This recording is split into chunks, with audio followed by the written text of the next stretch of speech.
ಅಕ್ಕನ ಮದುವೆ ಆಗಿದೆ, ಭಾವನು ಒಳ್ಳೆಯವರು.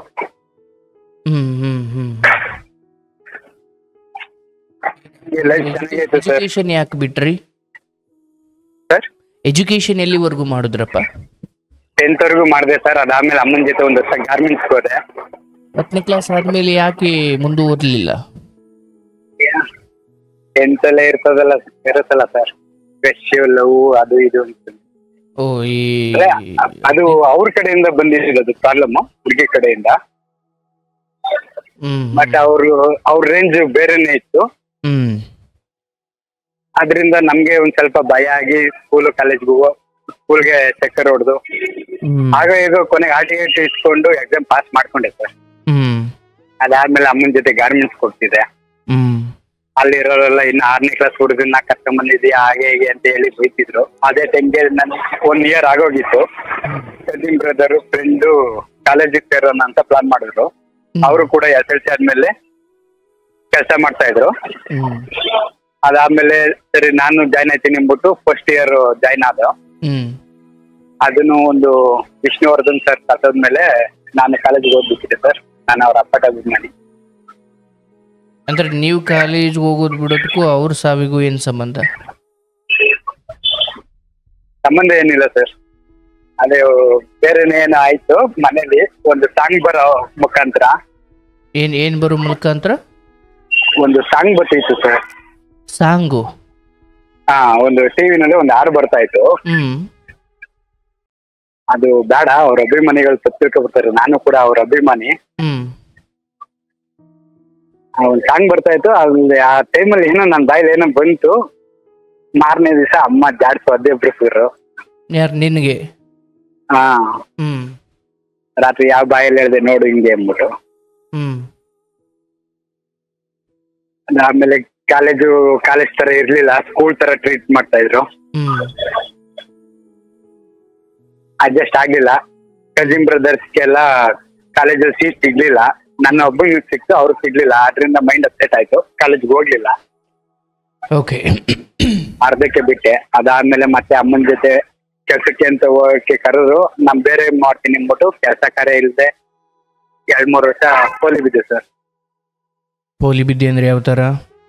ಅಂದ್ರೆ ಕೆಲ್ಸಕ್ಕೆ ಹೋಗ್ತೀನಿ ಅಂತ ಹೋಗೋದು, ರೋಡ್ ತಿರ್ಕೊಂಬರೋದು, ಪಾರ್ಕ್ ಸುತ್ಕೊಂಡ್ಬರೋದು. ಈ 10th ಅಲ್ಲಿ ಸ್ಕೂಲ್ ಚಕ್ಕರ್ ಹಾಕಿ ಹೋಗ್ಬೇಕಾದ್ರೆ ಒಬ್ಬ ಫ್ರೆಂಡ್ ಆಗಿದ್ದ. ಸ್ಕೂಲ್ ಚಕ್ಕರ್ ಹಾಕಿ ಪಾರ್ಕ್ ಅಲ್ಲಿ ಇದ್ದಾಗ ಅವನು ಆ ಪಾರ್ಕ್ ಹೋಗೇನೆ ಅಲ್ಲಿಯದಕ್ಕೆ ಅಂತ ಬಂದಿದ್ದ ಅವನು ಫ್ರೆಂಡ್ ಆದ. ಅದಾದ್ಮೇಲೆ ಕಾಲೇಜು ಗಾರ್ಮೆಂಟ್ಸ್ ಅಂತೆಲ್ಲ ಹೋಗಿ ಕಾಲೇಜ್ ಬಿಟ್ಮೇಲೆ ಮತ್ತೆ 2011 ಗಂಟ ಪೋಲಿ ಬಿದ್ದೆ 3 ವರ್ಷ. ಅದಾದ್ಮೇಲೆ ಪೀಣ್ಯ ಇದ್ರಲ್ಲೆಲ್ಲ ವರ್ಕ್ ಮಾಡಿದೆ ಕಂಪ್ನಿಗಳಲ್ಲಿ. ಅಲ್ಲೊಬ್ಬ ಫ್ರೆಂಡ್ ಸಿಕ್ತ, ಅವನ ಜೊತೆ ಸೇರ್ಕೊಂಡು ಖರ್ಚೆಲ್ಲ ನಂದೇನೆ. ಬಟ್ ಅವನು ಖರ್ಚು ಮಾಡ್ತಾ ಇರ್ಲಿಲ್ಲ. ಖರ್ಚು ನಂದು, ಕೆಲಸಕ್ಕೆ ರಜೆ ಹಾಕಿಸ್ಬಿಡೋನು. ಅವನ ಜೊತೆ ನನ್ನ ಕರ್ಕೊಂಡು ಹೋಗೋನು. ಮನೆಗೇನು ಸರಿ ಸಂಬಳ ಅಂತ ಎಲ್ಲ ಕೊಡ್ತಿರ್ಲಿಲ್ಲ. ಅದ್ಯಾವ್ದು ಪ್ರಾಬ್ಲಮ್ ಆಗ್ಲಿಲ್ಲ ಸರ್. ಅಪ್ಪ ಅಮ್ಮ ಇವತ್ತೂನು ನೀನ್ ಹಂಗೆ ಇದ್ಬಿಟ್ಟಿದ್ರಿ ಇನ್ನೊಂದ್ 3 ವರ್ಷ ನಮ್ಗೆ ಪ್ರಾಬ್ಲಮ್ ಬರ್ತಿರ್ಲಿಲ್ಲ ಅಂತಾರೆ. ಅಂದ್ರೆ ಅಲ್ಲಿ ಆ ಹಣ ಎಲ್ಲಿಂದ ಬರ್ತಿತ್ತು? ಎಲ್ಲರಿಗೂ ಗಾರೆ ಕೆಲಸಕ್ಕೆ ಹೋಗೋದು, ಕಂಬಿ ಬಾರ್ ಬೆಂಡಿಂಗ್ ಕೆಲಸ ಮಾಡೋದು. ಒಂದ್ ದಿನಕ್ಕೆ 500 ರೂಪಾಯಿ 600 ರೂಪಾಯಿ ಕೊಡೋರು. ನಾನ್ ಡೈಲಿ ಕರೀತಿದ್ದೆ ಬಾರೋ ಕೆಲ್ಸಕ್ಕೆ ಹೋಗೋಣ ಅಂದ್ಬಿಟ್ಟು. ಅವನು ಆಪ್ಟೆಗೆನೆ ಕರ್ಕೊಂಡ್ಬಿಡೋನು ಕೆಲಸ ಮಾಡೋ ಜಾಗದಿಂದ. ಆಯ್ತಾಯಿಲ್ಲಪ್ಪ ನನ್ನ ಕೈಲಿ ಇದು ಮಾಡಕ್ ಆಗಲ್ಲ ಅಂದ್ಬಿಟ್ಟು ಬೇರೆ ಯಾವ್ದಾದ್ರು ಲೇಟ್ ಮಿಷಿನ್ ವರ್ಕ್ ಕರ್ಕೊಂಡವ್ರೆ ಅಲ್ಲಿಂದ ಹಂಗಿನಂಗಿನೇ ಮಧ್ಯಾಹ್ನ ಊಟ ಟೈಮಲ್ಲಿ ವಾಪಸ್ ಕರ್ಕೊಂಡ್ಬಿಡೋನು. ಅಂದ್ರೆ ಏನ್ ಕುಡಿಯೋ ಚಟ ಇತ್ತ ನಿಮ್ಗೆ? ಏನಿಲ್ಲ ಸರ್, ಅವಾಗಿನ ಏನು ಹ್ಯಾಬಿಟ್ ಇರ್ಲಿಲ್ಲ. ಮತ್ತೆ ಅವಾಗ ಎಲ್ಗೂ ಹೋಗ್ತಿದ್ರಿ ನೀವು? ಮಧ್ಯಾಹ್ನ ಮೇಲೆ ಎಲ್ಗೂ ಹೋಗ್ತಿದ್ರಪ್ಪ ಅಂದೆ? ಸುಮ್ನೆ ಅಲ್ಲಿ ಇಲ್ಲಿ ಫಿಲಮ್ ಕರ್ಕೊಂಡು ಹೋಗ್ಬಿಡೋನು. ದುಡ್ಡೆಲ್ಲ ನಂದೇನೆ, ಆದ್ರೆ ಫಿಲಮ್ಗೆಲ್ಲ ಕರ್ಕೊಂಡು ಹೋಗ್ಬಿಡೋದು.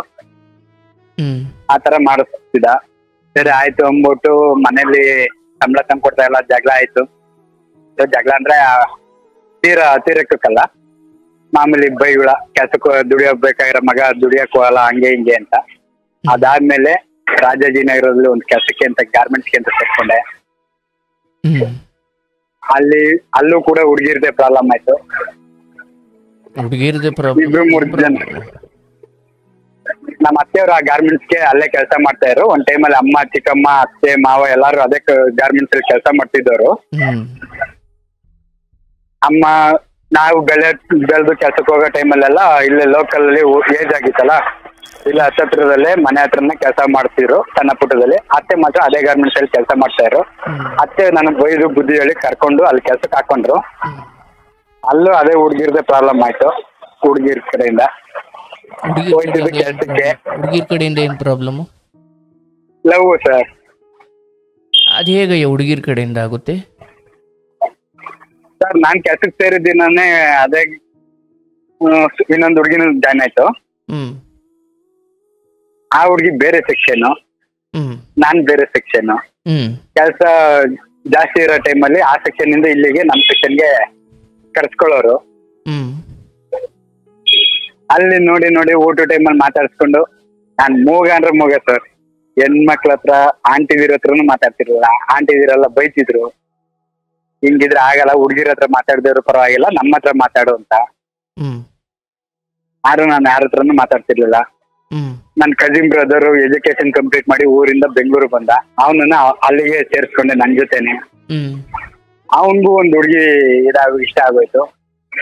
ಅವನ್ದೇನೋ ಅವ್ನ್ ಸೈಡಲ್ಲಿ ಅವ್ನ್ ಮಾಡ್ಕೊಂಡ್ ಹೋಯ್ತಿದ್ದ. ನನ್ಗೆ ಅದ್ಯಾವ್ದು ಇಂಟ್ರೆಸ್ಟ್ ಇರ್ಲಿಲ್ಲ. ಇಂಟ್ರೆಸ್ಟ್ ಇದ್ರು ಒಂದ್ ಕಡೆ ಅತ್ತೇನೋ ಅದೇ ಗಾರ್ಮೆಂಟ್ಸ್ ಅಲ್ಲೇ ಕೆಲಸ ಮಾಡ್ತಾ ಇದ್ರು. ಎಲ್ಲೋ ಒಂದ್ ಕಡೆ ಭಯ ಇತ್ತು. ನೈಟ್ ಡೇ ಎಲ್ಲ ಕೆಲಸ ಮಾಡ್ಸೋರು. ಅದಾದ್ಮೇಲೆ ಅಲ್ಲೇ ಶ್ರೀರಾಮ್ಪುರದಲ್ಲಿ ಒಂದು ಹುಡುಗ ಅದೇ ಗಾರ್ಮೆಂಟ್ಸ್ ಅಲ್ಲೇ ಕೆಲಸ ಮಾಡ್ತಾ ಇದ್ದ. ನೈಟ್ ಕೆಲಸ ಇರ್ಬೇಕಾದ್ರೆ ಡ್ರಿಂಕ್ಸ್ ಮಾಡಿಸ್ಬಿಟ್ಟ. ಸ್ವಲ್ಪ ಮರ್ಯಾದೆ ಹೋಯ್ತು. ಅದಾದ್ಮೇಲೆ ಅಮ್ಮಂಗೆಲ್ಲ ಗೊತ್ತಾಯ್ತು. ಅಮ್ಮ ಅವತ್ತು ಹತ್ಕೊಂಡ್ ಮನೆಗ್ ಕೊಂಡ್ರು. ಸರಿ ಆಯ್ತು ಅಂದ್ಬಿಟ್ಟು ಅವೆಲ್ಲ ಅಲ್ಲಿಗೆ ಸ್ಟಾಪ್ ಮಾಡ್ದೆ. ಅದಾದ್ಮೇಲೆ ಅಲ್ಲೂ ಆ ಹುಡುಗಿ ಒಂದ್ ಹುಡುಗಿ ಹೋಗ್ತಾ ಬತ್ತ ಲವ್ ಅನ್ಕೊಂಡು ಸ್ವಲ್ಪ ಟಾರ್ಚರ್ ಮಾಡ್ತಾ ಇತ್ತು. ಅನ್ಎಕ್ಸ್ಪೆಕ್ಟೆಡ್ ಆಗಿ ಒಂದಿನ ನಾನು ರಜಾ ಹಾಕಿದೆ. ಆ ಹುಡುಗಿ ಅದೇ ಟೈಮಲ್ಲಿ ಏನೋ ಒಂದ್ ಸ್ವಲ್ಪ ಇದ್ ಮಾಡ್ಕೊಂಡಿತ್ತು ಕೈಗೆ ಮಿಷಿನ್ ಅಲ್ಲಿ.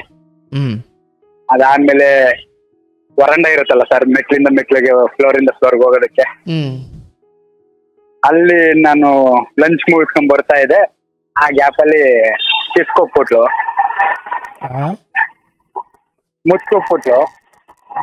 ನಿಮ್ಗೆ ನಾನ್ ಮಾತಾಡೋದಕ್ಕೇನೆ ಇದ್ ಮಾಡ್ಕೊತಾ ಇದೆ ಇರುತ್ತದೆ ಅಂತರಲ್ಲಿ ಮುಚ್ಕೊಟ್ಬಿಟ್ಲು. ಅದಾದ್ಮೇಲೆ ಆ ಕ್ಷಣಕ್ಕೇನೋ ಖುಷಿಯಾಗಿತ್ತು. ಬಟ್ ನೈಟ್ ಚಳಿ ಜರ ಬಂದ್ಬಿಡ್ತು ಸರ್. ನೈಟ್ ವರ್ಕ್ ಬೇರೆ ಇತ್ತು, ನೈಟ್ ಶಿಫ್ಟ್ ಕಂಟಿನ್ಯೂ ಮಾಡ್ತದೆ. ಅವಾಗ ಮಾರನೇ ದಿವಸಕ್ಕೆ ಒಂದು 2 ತಿಂಗಳು ಅವಾಯ್ಡ್ ಮಾಡಿದೆ ಸರ್. ಆಗ್ಲಿಲ್ಲ. ಅಲ್ಲ, ಮುತ್ಕೊಟ್ಟು ಏನ್ ಕೊಟ್ಟೆ ಸರ್? ಒಬ್ರು ಒಪ್ಪಿಗೆ ಇಲ್ದ ನೀವು ಮುತ್ತು ಕೊಟ್ಟಿದ್ಕೆ ಶಿಕ್ಷೆ ಏನ್ ಕೊಟ್ಟಪ್ಪ ಅಂದೆ? ಏನು ಕೊಡ್ಲಿಲ್ಲ ಸರ್, ಆ ಹುಡುಗಿನೇ ಕೊಟ್ಟಿದ್ದು. ನೀನಂದ್ರೆ ಇಷ್ಟ ಅಂದ್ಬಿಟ್ಟು ಆ ಹುಡುಗಿನೇ ಕೊಟ್ಟಿದ್ದು ಕೆನ್ನೆಗೆ. ಅದಕ್ಕೆ ನೀನೇನ್ ಶಿಕ್ಷೆ ಕೊಟ್ಟೆ? ಬೈದ, ಹೊಡೆದ, ಏನ್ ಮಾಡಿದೆ? ಇಲ್ಲ, ಆ ಹುಡುಗಿಗೆ ಬೆರಳು ಏಟ್ ಆಗಿತ್ತು. ಮುತ್ತು ಕೊಟ್ಬಿಟ್ಟು ಅವಳು ಕಾಂಪಾಸ್ ಸ್ಲೀಪ್ ತಗೊಂಡು ಹಾಫ್ ಟೈಮಲ್ಲಿ ರಜಾ ಬರ್ಸ್ಕೊಂಡು ಮನೆ ಕಡೆ ಹೊಂಟೋಗ್ಬಿಟ್ಲು. ಮೆಟ್ಲು ಇಳಿದು ಓಡೋಗ್ಬಿಟ್ಲು. ಅದಾದ್ಮೇಲೆ ಒಂದ್ 2 days ಬಿಟ್ಟು ಬಂದ್ಲು. ನನ್ಗೆ ಚಳಿ ಜ್ವರ ಸ್ಟಾರ್ಟ್ ಆದಂಗ ಆಯ್ತು. ಅದಾದ್ಮೇಲೆ ಅವಳ ಮಾತಾಡೋದೇ ಬಿಟ್ಬಿಟ್ಟೆ. ಹೋಗ್ತಾ ಬರ್ತಾ ಹೆವಿ ಟಾರ್ಚರ್ ಕೊಡ್ತಿದ್ಲು. ಅದಾದ್ಮೇಲೆ ಗಾರ್ಮೆಂಟ್ಸ್ ಕೆಲಸದಿಂದ ನಾನೇ ಬಿಟ್ಬಿಟ್ಟೆ. ರಿಸೈನ್ ಮಾಡ್ಬಿಟ್ಟು ಬಿಟ್ಬಿಟ್ಟೆ. ಅದಾದ್ಮೇಲೆ ಮತ್ತೆ 10th ಮುಗ್ದಾಗ ಯಾವ ಫ್ರೆಂಡ್ ಪಾರ್ಕಲ್ಲಿ ಸಿಕ್ಕಿದ ಅದೇ ಫ್ರೆಂಡ್ ಸಿಕ್ತ ಮತ್ತೆ. ಅಲ್ಲಿಂದ ಗೊತ್ತು ಸರ್ ಲೈಫ್ಗೆ. ಒಂದು 2013 ಆಟೋ ಓಡಿಸೋದಕ್ಕೆ ಅಂತ ಬಂದೆ.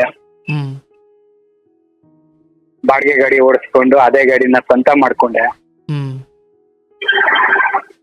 ಒಂದ್ 2-3 ಜನ ಫ್ರೆಂಡ್ಸ್ ಇದ್ರು. ಸ್ಕೂಲ್ ಫ್ರೆಂಡ್ಸ್ ಅಲ್ಲ, ಕಾಲೇಜ್ ಫ್ರೆಂಡ್ಸ್ ಅಲ್ಲ, ಯಾರು ಅಲ್ಲ. ಎಲ್ಲ ಮುಚ್ಚಿ ಒಂದು ಬಂದ್ಮೇಲೆ ಸಿಗ್ತಾರಲ್ಲ ಸರ್ ಹೊರಗಿನ ಫ್ರೆಂಡ್ಸ್ ಅವರು. ನನ್ ಪಾಡಿಗೆ ನಾನು ಹೆಂಗೋ ಡ್ಯೂಟಿ ಮಾಡ್ತಿದ್ದೆ. ಫ್ರೆಂಡ್ಸು ಒಂದು ಅಮೌಂಟ್ ಇಷ್ಟು ಅಂತ ಟಾರ್ಗೆಟ್ ಮಾಡ್ಕೊಂಡು ದುಡ್ಬಿಟ್ಟು ಅದಾದ್ಮೇಲೆ ಫ್ರೆಂಡ್ಸ್ ಅಡ್ಡಕ್ಕೆ ಹೋಗ್ತಿದ್ದೆ ಜಾಗಕ್ಕೆ. ಅಲ್ಲಿ ದುಡ್ದಿರಲ್ಲಿ ಒಂದ್ ಸ್ವಲ್ಪ ಅವ್ರಿಗೆ ಖರ್ಚು ಮಾಡ್ತಿದ್ದೆ. ಆಮೇಲೆ ಮನೆಗೆ ಹೋಗ್ತಿದ್ದೆ. ಹಿಂಗೆ ಒಂದ್ ಸ್ವಲ್ಪ ಬಾಡಿಗೆ ಗಾಡಿನ ಸ್ವಂತ ಮಾಡ್ಕೊಂಡೆ. ಅದಾದ್ಮೇಲೆ ದುಡ್ಡು ಕಾಸು ಒಂದ್ ಸ್ವಲ್ಪ ಮನೆಗೆ ಎಷ್ಟು ಕೊಡ್ಬೇಕು ಅಷ್ಟೇ, ಅದ್ರ ಮೇಲೆ ಬಂದಿದ್ದೀನಿ ಒಂದ್ ಸ್ವಲ್ಪ ಸಾಲ ತರ ಕೊಟ್ಕೊತಿದ್ದೆ ವಾರ ವಾರ ಕಟ್ಟೋರ್ಗೆ. ಸ್ವಲ್ಪ ದೊಡ್ಡ ಇದಾಗಲ್ಲ, ಏನೊಂದ್ ಸ್ವಲ್ಪ ಒಂದ್ 6 ಕಾಸು 3 ಕಾಸು ನೋಡ್ದೆ ಸ್ವಂತ ಗಾಡಿ ಮಾಡ್ಕೊಂಡ್ಮೇಲೆ. ಅಲ್ಲಿಗೆ ಇವರು ಯಾವ್ದೋ ಸೊಂಡೆಕೊಪ್ಪದ ಕಡೆ ಪೇಪರ್ ಅಲ್ಲಿ ಅಡ್ವರ್ಟೈಸ್ಮೆಂಟ್ ನೋಡ್ದೆ ಸರ್, ಸೈಟ್ ತಗೊಳಕ್ಕೆ ಅಂತ.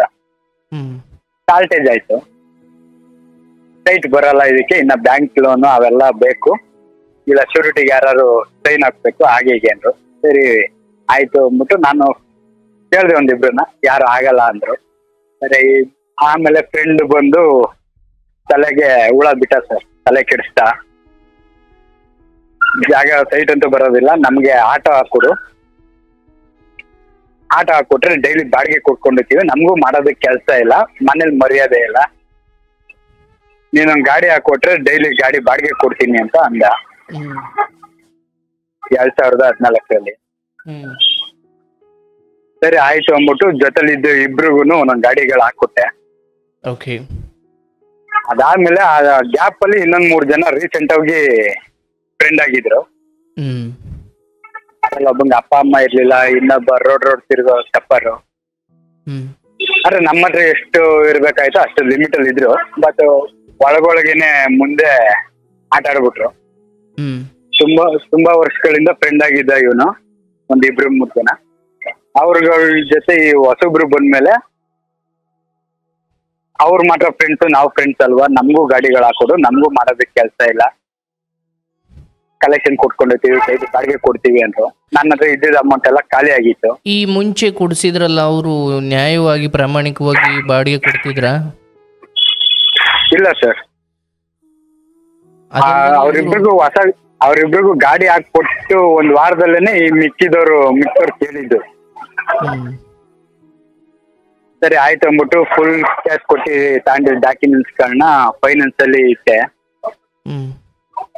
ಅದ್ರಲ್ಲಿ ಬಂದಿದ್ದ ದುಡ್ಡನ್ನ ಬೇರೆ ಗಾಡಿ ಮೇಲೆ ಡೌನ್ ಪೇಮೆಂಟ್ ತರ ಸೆಕೆಂಡ್ಸ್ ಗಾಡಿಗಳನ್ನೇ ತಗೊಂಡು ಅವ್ರಿಗೂ ಕೊಟ್ಟೆ. ಒಬ್ಬ ಕುಡುಬಿಟ್ಟು ಗಾಡಿನ ಅಪ್ಸೈಡ್ ಮಾಡ್ಕೊಂಡ್ ಬರ್ತಿದ್ದ, ಇನ್ನೊಬ್ಬ ಗಾಡಿ ಓಡ್ಸಕ್ ಬರ್ದೇ ಇರೋರ್ಗು ಓಡ್ಸೋದು ಹೇಳ್ಕೊಟ್ಬಿಟ್ಟು ಗಾಡಿ ಹಾಕೊಟ್ಟಿದೆ.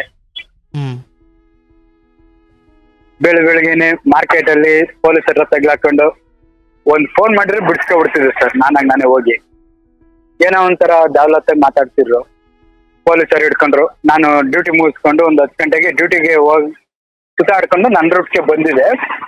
ಲೈನ್ ಮೇಲೆ ಹೋಗಿ ಟೀ ಕುಡಿಯೋಣ ಅಂದ್ಬಿಟ್ಟು ಹೋದ್ರೆ ಫ್ರೆಂಡ್ ಅಲ್ಲೇ ಇದ್ದ. ಯಾಕೋ ಗಾಡಿಗೆ ಹೋಗಿಲ್ವಾ ಅಂದ್ರೆ, ಇಲ್ಲ ನಿಮ್ಗೆ ಗಾಡಿ ಸೀಸ್ ಆಯ್ತು ಅಂದ. ಒಂದ್ ಫೋನ್ ಮಾಡಿದ್ರೆ ಬಿಡ್ಸ್ಕೊತಿದ್ನಲ್ಲಪ್ಪ, ಸೀಸ್ ಏನಕ್ಕೆ ಮಾಡಕ್ ಬಂದಿದ್ಯಾ, ಇನ್ನ ಲೋನ್ ಕಟ್ಟಿಲ್ಲ ಏನಿಲ್ಲ, ಫೋನ್ ಇರ್ಲಿಲ್ಲ ಫೋನ್ ಮಾಡೋದಕ್ಕೆ, ಪೊಲೀಸವ್ರನ್ನ ಕೇಳಿದ್ರೆ ಕೊಡ್ತಿರಲ್ಲ, ಒಂದು ಫೈನ್ ಕಟ್ಬಿಟ್ಟು ಬಿಡ್ಸ್ಕೋಬೋದಿತ್ತು, ಸೀಸ್ ಏನಕ್ಕೆ ಮಾಡಿದೆ ಅಂದ್ರೆ ಏನೋ ಒಂಥರ ಬೇಕಾಬಿಟ್ಟಿ ಆನ್ಸರ್ಗಳು ಕೊಡೋರು.